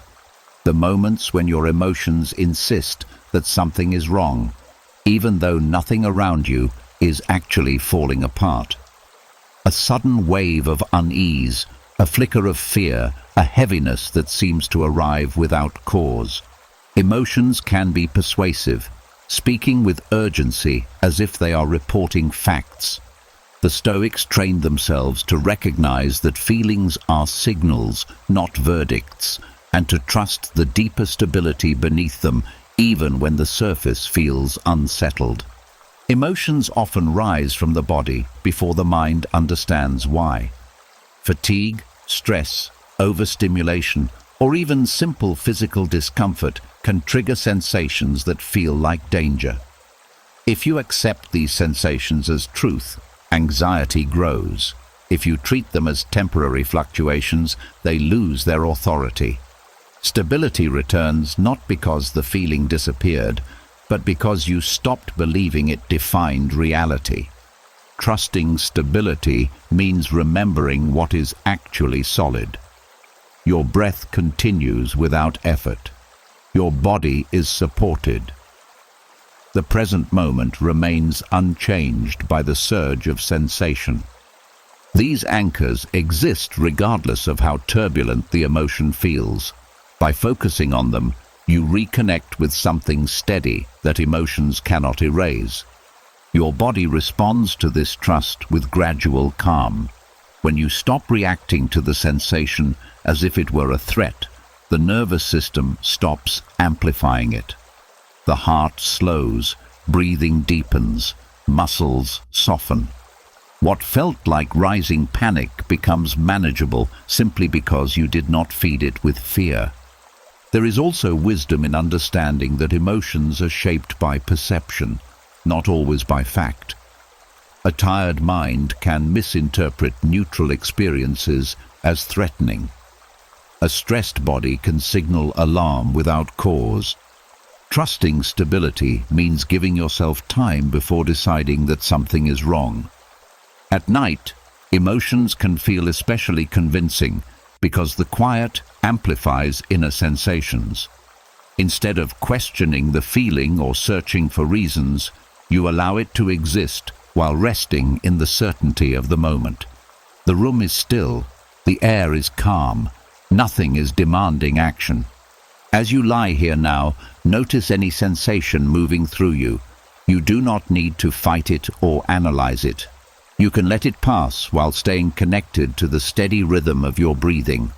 The feeling is temporary. The stability beneath it is constant.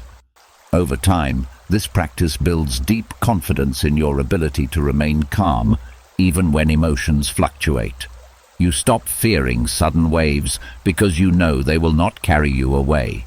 You trust the ground beneath you more than the storm above. Life becomes less reactive because you no longer treat every emotional shift as a crisis. You respond with patience instead of urgency, clarity instead of fear. This steadiness influences the people around you, creating calm in situations that might otherwise escalate. The storm inside fades completely as emotions lose their power to define your state. They become movements within a larger stillness rather than forces that control you. As calm deepens, the body relaxes fully into rest. Breathing becomes slow and even, limbs heavy, awareness soft and quiet. The night feels like a stable refuge, unaffected by passing sensations. Sleep approaches gently, drawn by this deep trust. Nothing needs to be fixed. Nothing needs to be interpreted. You are allowed to rest even while emotions continue their quiet movement. In this steady awareness, you discover a profound truth. Stability was never dependent on how you feel. It was always present beneath the changing surface of experience. And as you drift toward sleep, anchored in that quiet certainty, emotions fade into the background while you remain calm, grounded, and at peace within the silence. As trust in your inner stability deepens and emotions lose their ability to dictate reality, another subtle challenge sometimes appears. The body itself may remain restless, even while the mind is ready to be calm. Muscles shift, the chest feels tight, the legs want to move, the nervous system hums with leftover energy from the day. It can feel confusing when you are mentally prepared for rest, but physically unsettled. The Stoics trained for this as well, learning to cultivate inner stillness that does not depend on the body being perfectly quiet. Restlessness in the body is often simply energy that has not yet dispersed. Stress hormones, stimulation, fatigue, and long hours of activity can leave traces in the muscles and nerves. The body unwinds on its own timeline, not the one the mind prefers.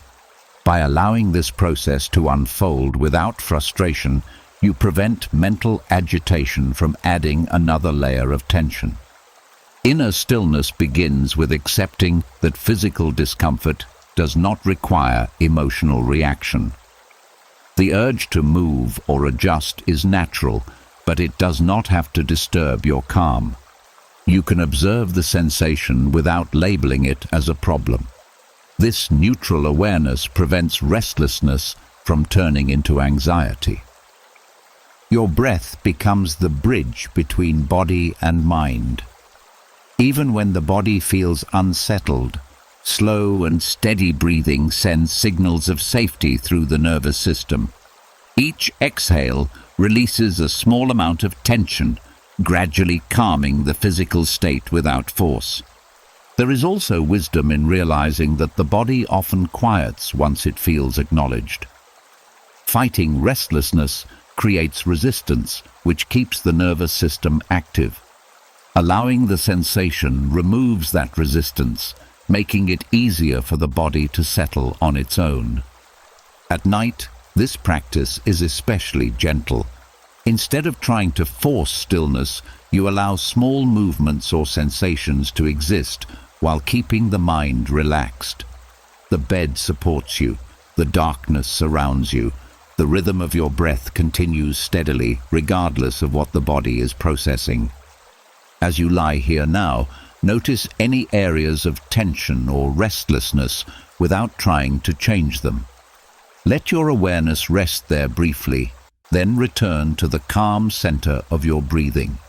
The sensation may shift on its own once it no longer feels resisted. Over time, this practice teaches you that calm does not depend on perfect conditions. You can remain steady even when the body is unsettled, just as you can remain peaceful when emotions fluctuate. This independence creates a deeper resilience. Life becomes less frustrating because you stop expecting constant comfort. You allow the body to experience its natural rhythms without interpreting them as obstacles. Patience replaces irritation, and calm becomes easier to maintain. The storm inside fades further because physical sensations are no longer mistaken for danger. Without fear, restlessness loses intensity and gradually dissolves into quiet heaviness. As calm deepens, the body begins to follow the mind's steadiness. Muscles soften, breathing becomes slow and even, limbs feel heavier, awareness grows dim. The night feels supportive, like a gentle presence guiding you toward rest. Sleep approaches gradually, drawn by the absence of resistance. Nothing needs to be perfectly still for rest to arrive. You are allowed to drift even while the body completes its unwinding. In this quiet acceptance, you discover a subtle strength, the ability to remain peaceful regardless of what the body is experiencing. And as you drift toward sleep, anchored in a stillness that does not depend on silence or comfort, the last traces of restlessness fade, leaving you floating in a calm that holds you gently through the night. As the body learns to settle and inner stillness becomes familiar even during restlessness, another quiet shift begins to take shape. The realization that your value has never been tied to how calm, strong, or stable you feel at any given moment.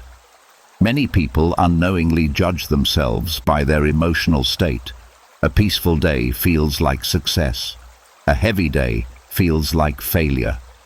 But emotions move like weather, changing without asking permission. The Stoics practiced freeing themselves from this invisible trap by grounding their worth in character rather than in feeling. Emotions are reactions, not definitions. They reflect what is happening in the body and mind, not who you are as a person.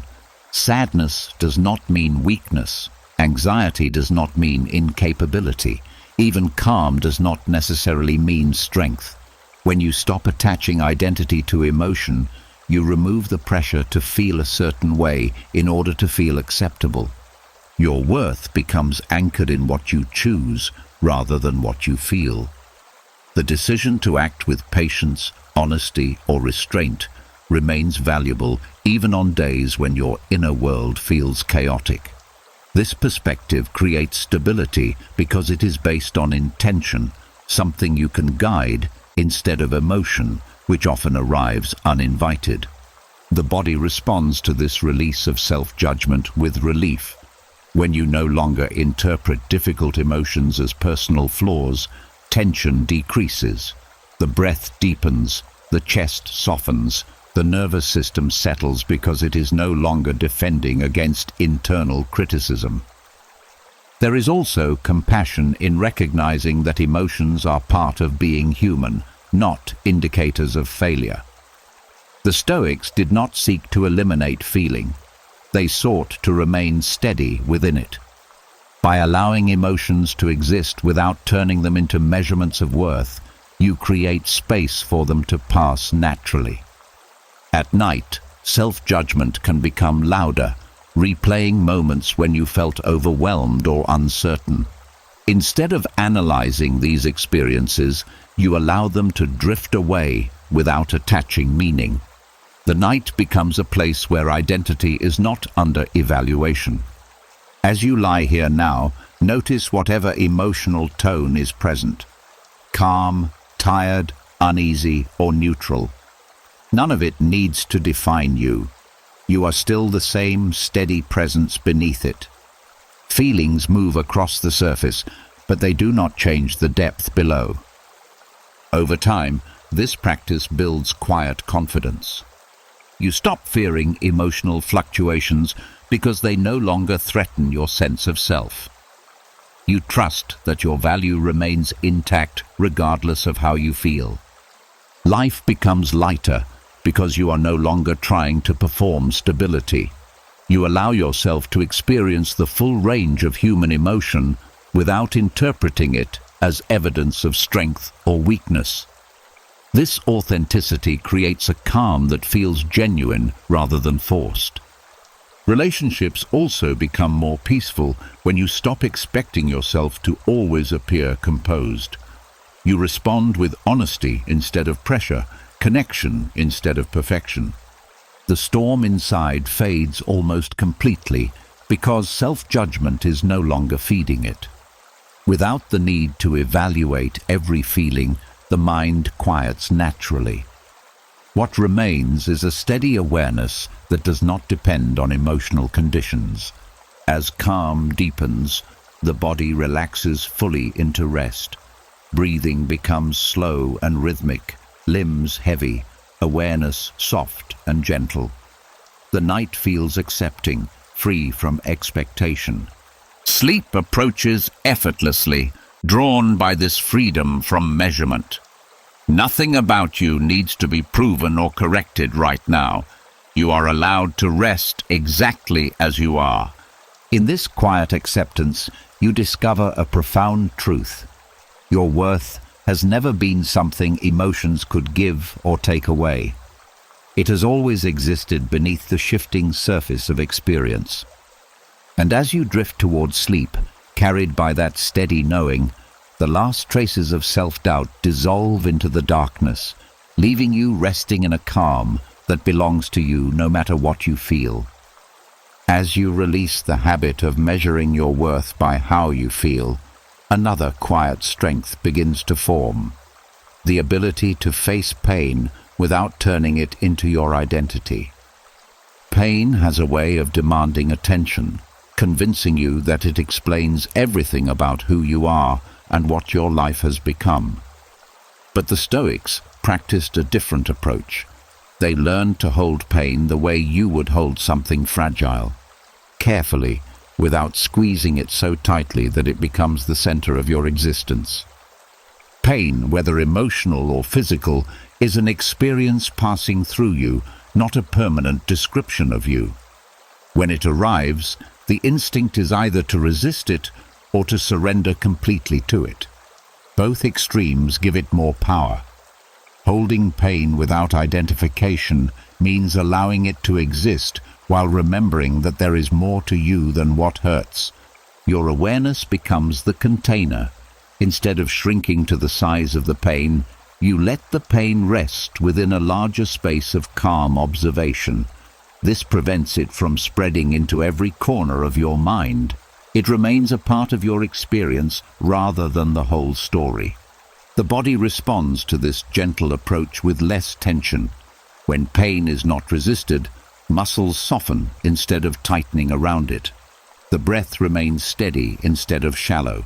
The nervous system stops interpreting the sensation as an emergency that must be fought. There is also dignity in acknowledging pain without dramatizing it. You do not need to minimize what you feel, but you also do not need to amplify it. Quiet acceptance allows healing processes, both physical and emotional, to begin without interference from panic or self-pity. At night, pain can feel heavier because distractions disappear. Memories surface, old wounds speak louder. Physical discomfort becomes more noticeable. Instead of trying to silence it, you allow the sensation to be present while your mind rests beside it rather than inside it. As you lie here now, notice any discomfort or heaviness that may be present. You do not have to push it away. You can let it sit at the edge of your awareness while your attention returns to the calm rhythm of your breathing. Pain can exist without occupying the entire space. Over time, this practice teaches you that pain does not erase your strength. You remain whole even while hurting.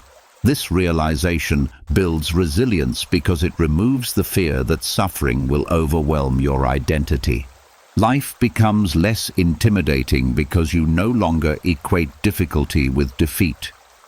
Challenges are seen as experiences to move through rather than conditions that define you. This perspective keeps your inner foundation stable even during hardship. Relationships also deepen when pain is held with quiet strength. You become more compassionate toward others because you understand how it feels to carry something heavy without letting it consume you. The storm inside softens as pain loses its ability to dominate your attention. Without resistance or identification, it moves through its natural cycle, gradually losing intensity. As calm deepens, the body settles into rest despite any remaining discomfort.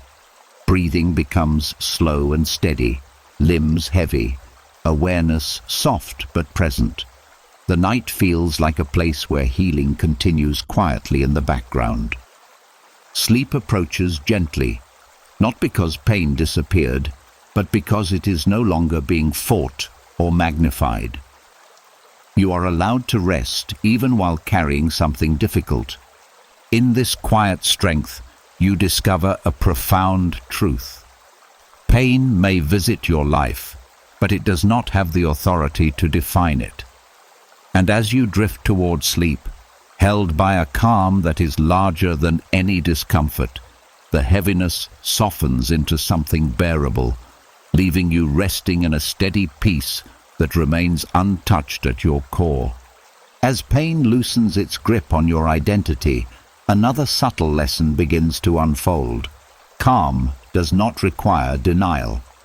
For many people, the only calm they know comes from pretending nothing is wrong, smiling while tension builds underneath, saying, "I'm fine," until the body no longer believes it.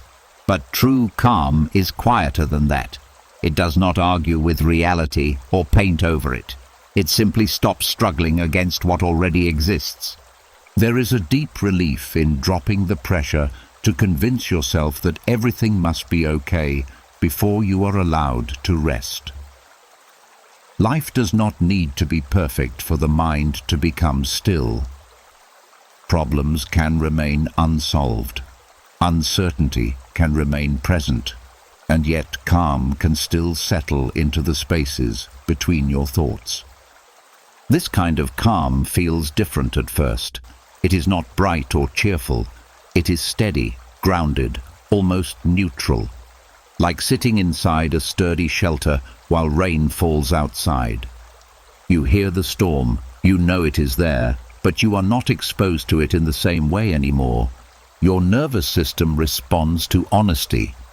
When you stop forcing positive thoughts and simply acknowledge what is real, the body relaxes because it no longer has to maintain a performance. There is no energy wasted on pretending, no tension created by trying to control your emotional state. You allow yourself to say, quietly and without drama, "Things are uncertain right now, and I am still here." This statement carries more strength than false reassurance ever could. It respects both the difficulty and your ability to endure it. Calm without denial also means letting go of the need to solve everything tonight. The mind often stays active because it believes thinking harder will produce safety. But rest does not come from answers. It comes from permission to pause the search for them. Notice how the body softens when you stop interrogating your life for solutions. Shoulders drop, jaw loosens, breathing becomes slower without effort. The system shifts from survival mode into recovery mode, where true restoration begins. This practice teaches you to trust stability even in incomplete situations. You begin to understand that peace is not the result of certainty. It is the result of no longer demanding certainty before allowing yourself to be still. At night, when worries try to present themselves as urgent truths, you can acknowledge them without stepping into their story. You let the thought appear, exist, and fade without needing to reassure yourself or argue with it. Over time, this creates a quiet confidence. You learn that you can remain composed even when circumstances are unclear. Calm becomes a baseline rather than a reward for fixing everything.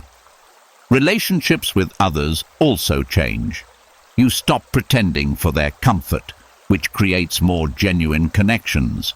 People feel the steadiness in you because it is not forced. It is simply present. As you lie here now, allow whatever is unresolved in your life to remain unresolved.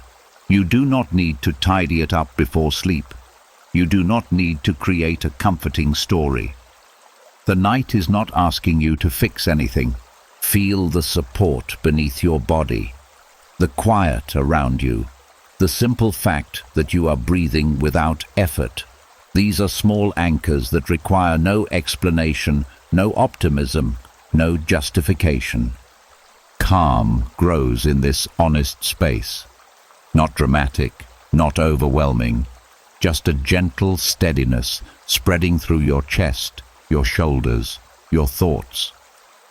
The storm may still exist somewhere beyond this moment, but it is not touching you right now. Sleep approaches more easily when the mind stops negotiating with reality. You are allowed to rest even while life remains imperfect. You are allowed to recover even while questions remain unanswered. In this quiet acceptance, a deeper peace forms, one that does not depend on convincing yourself of anything. It simply exists because you stopped resisting what is already true. And as the body grows heavier and the mind drifts further from the day's concerns, you discover something freeing. Calm was never something you had to manufacture.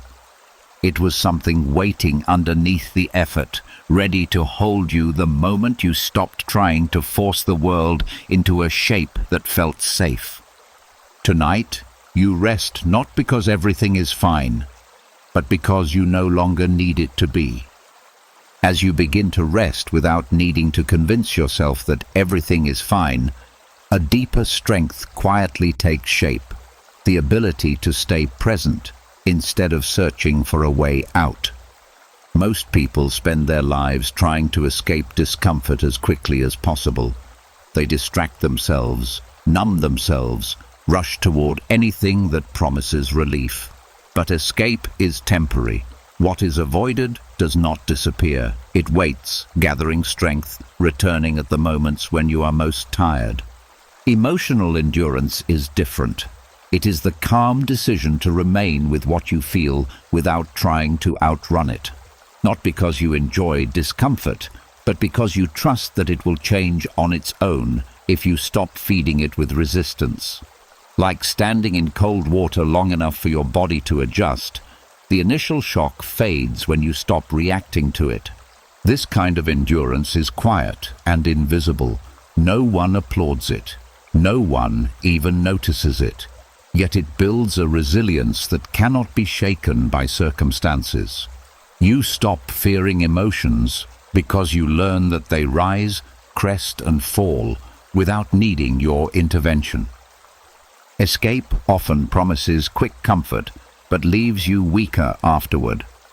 Endurance feels difficult at first, but leaves you steadier. Each time you remain present instead of fleeing into distraction, you teach your nervous system that discomfort is not danger. The body stops sounding alarms for sensations that are simply part of being human. There is also dignity in staying. It is a form of self-respect, the refusal to abandon yourself when things become heavy. Instead of running from your inner world, you sit beside it like a patient friend, allowing whatever needs to pass through to do so without interference.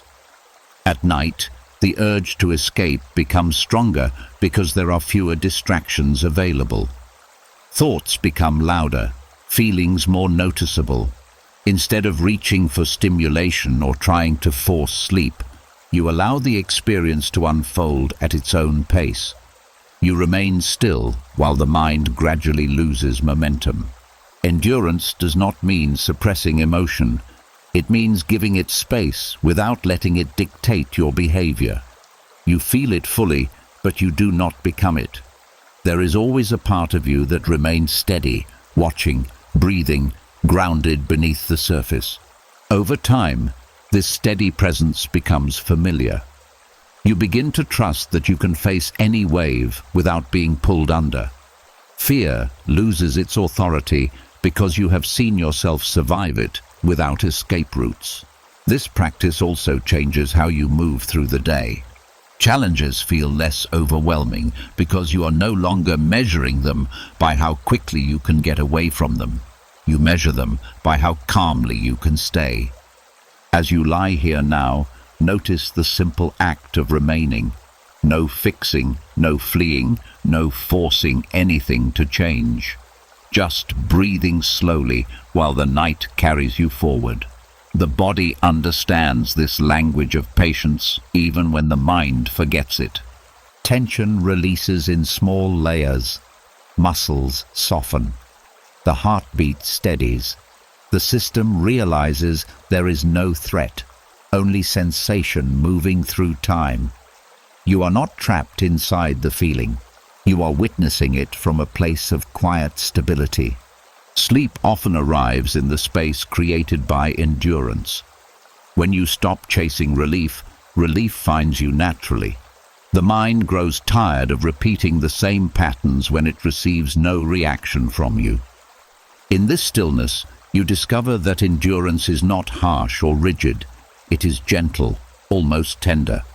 It allows experience without judgment, without urgency, without fear of being overwhelmed.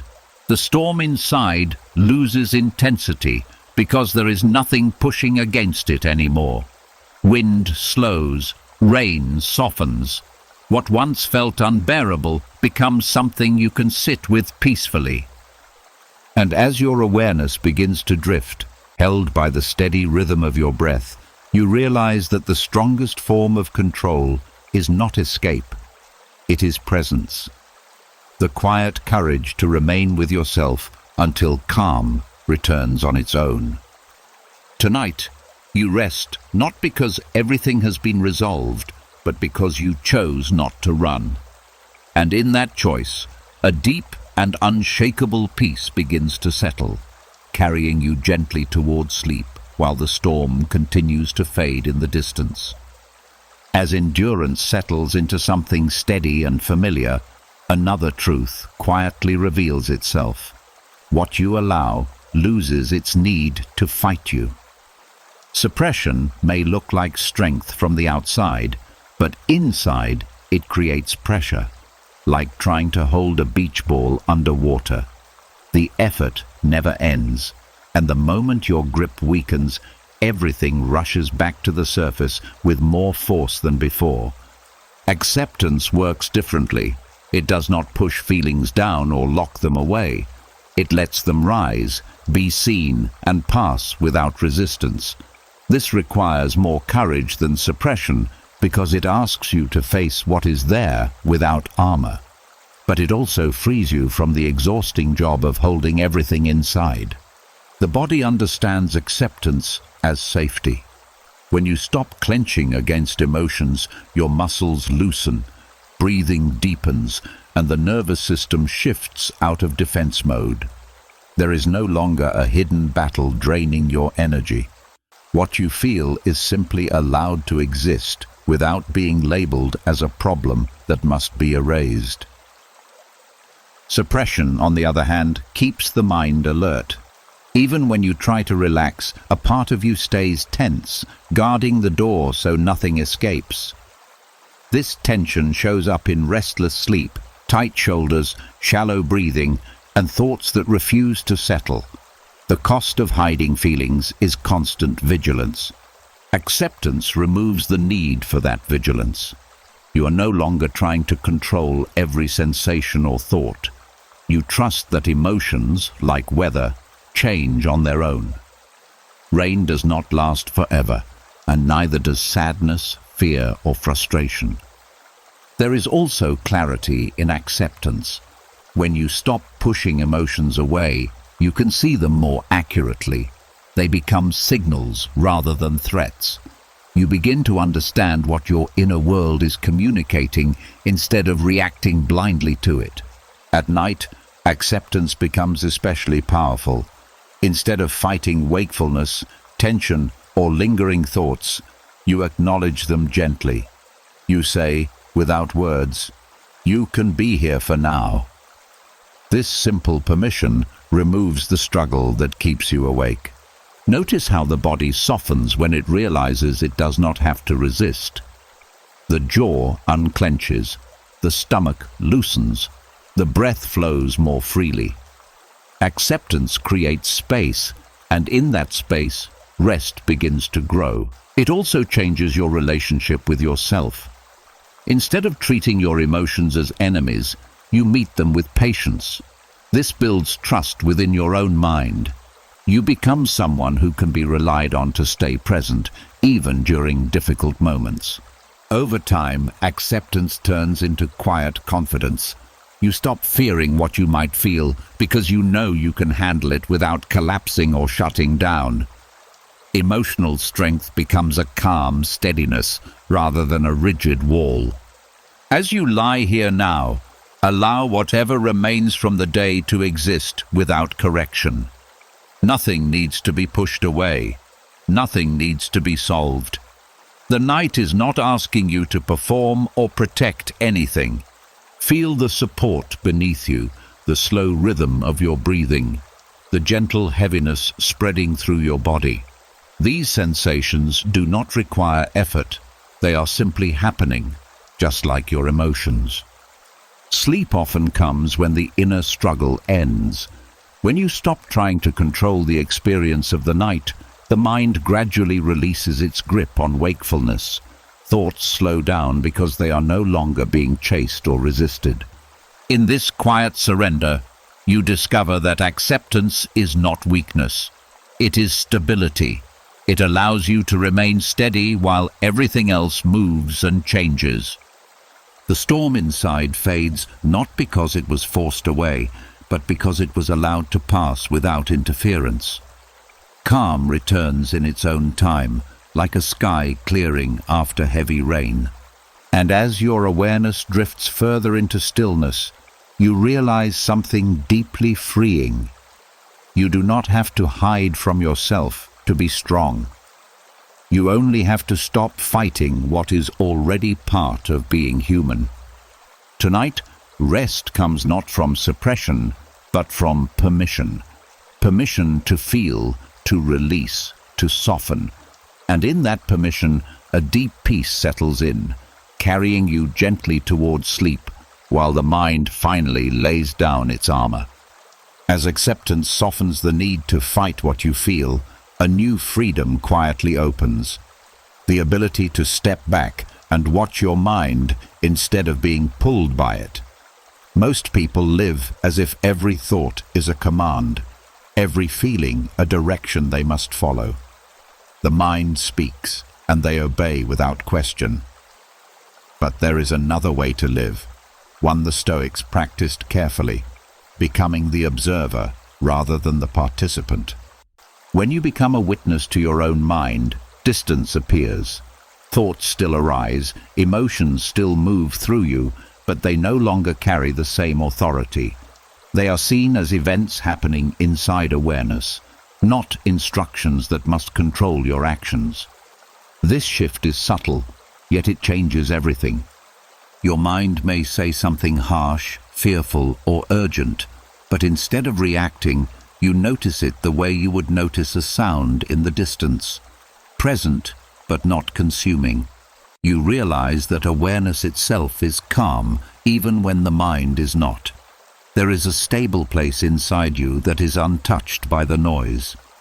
This practice weakens the habit of automatic reaction. Instead of being dragged into every story your mind creates, you remain seated in quiet observation. The storm may still swirl, but you are no longer standing in its center. The body responds to this distance with relief. When you are not entangled in every thought, tension decreases. The nervous system senses that there is space between you and the mental noise, and it begins to settle. Breathing slows, heart rate steadies, muscles release their grip. Being a witness does not mean becoming cold or detached from life. It means staying present without being overwhelmed. You still feel, but you are not consumed. You still think, but you are not ruled by those thoughts. At night, this skill becomes especially powerful. Thoughts often grow louder in the quiet, replaying moments, predicting problems, inventing fears. Instead of trying to silence them, you watch them come and go like passing clouds. You do not chase them or argue with them. You simply allow them to move through the open sky of your awareness. Over time, the mind grows quieter on its own. Without reaction to feed it, it loses momentum. Thoughts become slower, softer, less urgent. What once felt like a storm becomes background noise fading into stillness. This also restores a sense of choice. When you are no longer a servant to your mind, you decide where your attention rests. You can return to the rhythm of your breath, the feeling of the bed beneath you, the calm of the present moment. A quiet confidence begins to grow. You realize that no matter what thoughts appear, there is always a part of you that remains steady and aware. That part cannot be shaken because it is not made of thoughts at all. As you lie here now, allow your mind to do whatever it wants. You do not need to control it. You only need to notice it. Watch thoughts appear, change, dissolve. Watch emotions rise and fall. You remain the silent witness behind it all.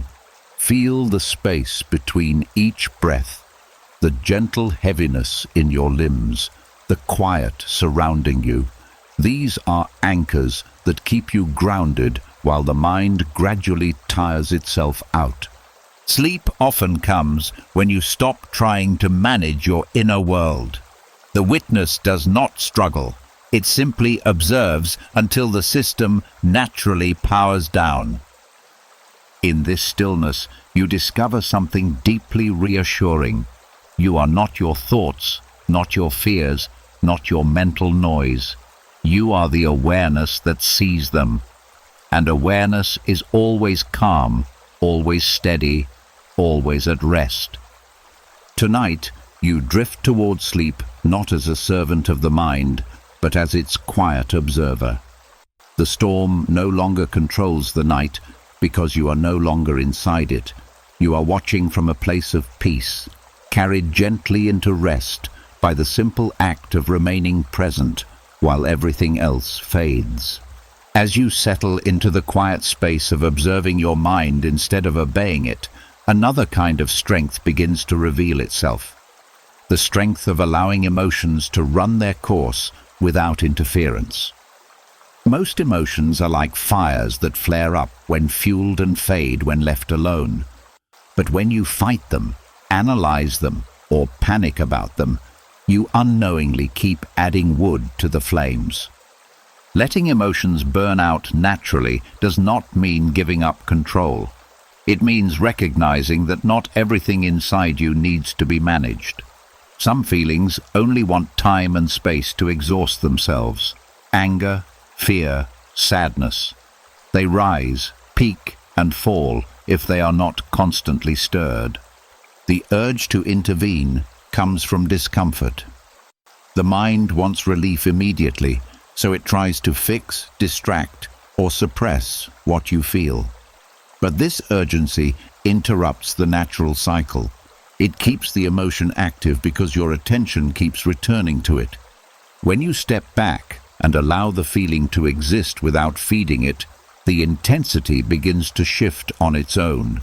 The body processes the chemical wave, the nervous system recalibrates, and the sensation softens. What felt overwhelming becomes manageable, then distant. There is patience in this practice. You trust the process instead of trying to accelerate it. You allow the storm to rain itself empty rather than trying to stop the clouds. This patience sends a message to your body that there is no emergency, only an experience passing through. Physically, this looks like staying still instead of pacing, breathing slowly instead of gasping, relaxing your muscles instead of tightening against the discomfort. Each small act of non-interference tells the system it can stand down. At night, emotions often surface because the day's distractions are gone. Old frustrations, quiet sadness, unexplained tension. They come forward asking to be felt. Instead of pushing them away, you let them move through you like a wave rolling across the shore. Notice how emotions change when they are not resisted. The sharp edges soften. The heat cools. The tightness loosens. Your body knows how to release what it has been holding once you stop interrupting the process. This practice builds deep resilience. You learn that feelings cannot harm you when they are allowed to complete their natural cycle. Fear loses its authority because you no longer fear the experience of feeling itself. There is also freedom in realizing that emotions are temporary visitors, not permanent residents. They come, they stay for a while, and they leave when their energy is spent. You do not have to escort them out or trap them inside. As you lie here now, allow any remaining emotion from the day to exist without commentary. No analyzing, no storytelling, no judgment, just sensation rising and falling with your breath. Feel the slow rhythm of inhaling and exhaling, the heaviness spreading through your limbs, the gentle pull of gravity holding you in place. These sensations anchor you while the emotional energy quietly dissipates. Sleep approaches more easily when the inner fire cools naturally. The mind grows quiet not because it was forced into silence, but because it has nothing left to react to. The body sinks into rest as tension drains away. In this stillness, you discover that strength is not always about action. Sometimes it is about restraint. The calm decision to let nature take its course inside you. The storm fades without a fight. The night becomes peaceful without effort, and you remain steady, grounded, untouched at your core. Tonight, rest comes from trust. Trust that what you feel will not last forever. Trust that your system knows how to return to balance. Trust that calm is already on its way. As awareness softens and the boundary between waking and sleep begins to blur, you realize something quietly powerful. You do not need to extinguish every emotional flame. You only need to stop feeding it. And in that gentle withdrawal of effort, peace settles in, carrying you slowly into sleep while the last embers fade into warmth and quiet darkness. As the last emotional embers fade and your inner world grows quieter, the mind sometimes attempts one final escape. It drifts into worries about tomorrow, replays conversations from the past, or invents distant scenarios that pull you away from the only place where rest is possible, right here, right now.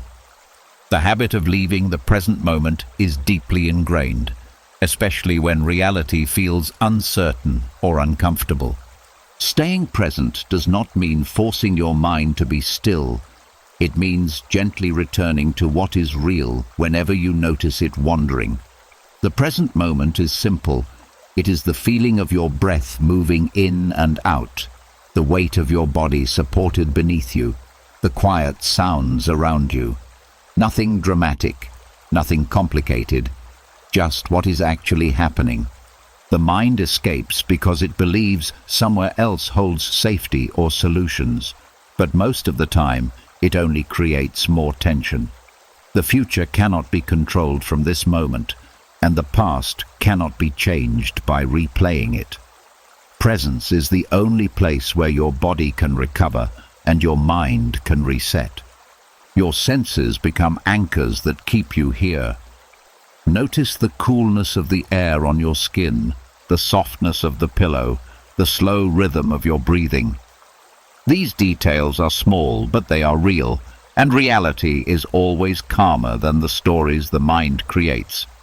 When you stay present, the nervous system recognizes that there is no immediate threat. Muscles release, the heartbeat slows, and the body shifts toward rest. Presence signals safety in a language deeper than thought. There is also honesty in staying with what is real. You are not avoiding life, and you are not exaggerating it. You are simply allowing this moment to be enough. Even if the day was difficult, this moment does not contain all of it. It only contains what is here now. At night, presence feels like sinking gently into still water. The surface may still ripple with thoughts, but beneath it there is quiet. Each time you return to your breath, you drop a little deeper into that calm layer. The mind may continue to wander, and that is natural. The practice is not to stop it completely, but to notice and return without frustration. Each return strengthens your ability to remain grounded, just as repeated steps create a clear path through tall grass. Over time, you begin to trust the present moment. You realize it does not need improvement to be bearable. It holds a quiet stability that exists regardless of circumstances. As you lie here now, let your attention rest on the simple movement of your chest, rising and falling. Feel the steady rhythm, like a gentle tide coming in and out. Nothing needs to be added to this experience. Nothing needs to be removed. The body grows heavier as attention settles. Thoughts slow down because they are no longer being followed. Awareness softens, spreading out instead of tightening around worries. Sleep often arrives through presence rather than effort. When the mind stops running towards somewhere else, it naturally grows tired and lets go. The system understands that it can power down because there is nothing demanding action. In this quiet state, you discover that reality, in its simplest form, is not something to escape. It is something that holds you. The bed supports you. The darkness protects you. The rhythm of your breathing carries you forward without requiring your control. Tonight, you remain here, not trapped, not forced, but gently grounded. The urge to escape fades as the present moment proves itself to be calm enough, safe enough, steady enough. And as awareness begins to drift like a feather settling through still air, you realize that staying present is not a struggle. It is a return, a quiet homecoming to the only place where peace can actually exist. You rest here now, carried by the simplicity of this moment, while the mind gradually loosens its grip on everything else and allows sleep to arrive like a soft, patient tide. The storm did not disappear. You simply stopped standing in the middle of it. Tonight was never about escaping your thoughts, fixing every feeling, or solving your life before sleep. It was about learning something far more powerful: how to remain steady while everything inside you moves. You learned to stop attending every inner argument, to let panic exhaust itself, to sit beside fear without negotiating with it, to allow emotions to rise and fall without turning them into identity. You practiced acceptance instead of suppression, presence instead of escape, endurance instead of avoidance. And somewhere along the way, the noise lost its authority. This is the quiet strength the Stoics spoke about. Not control over the world, but calm within it. Not a life without storms, but the ability to rest while they pass. If something in this journey resonated with you, leave a comment saying, "I remained." It's a quiet signal, not to me, but to yourself, that you are no longer running from your inner world. And if you want more nights like this, more calm, more clarity, more strength that doesn't require force, subscribe to the channel and return whenever the noise gets loud. Because peace isn't something you find once, it's something you practice until even the storm feels like silence.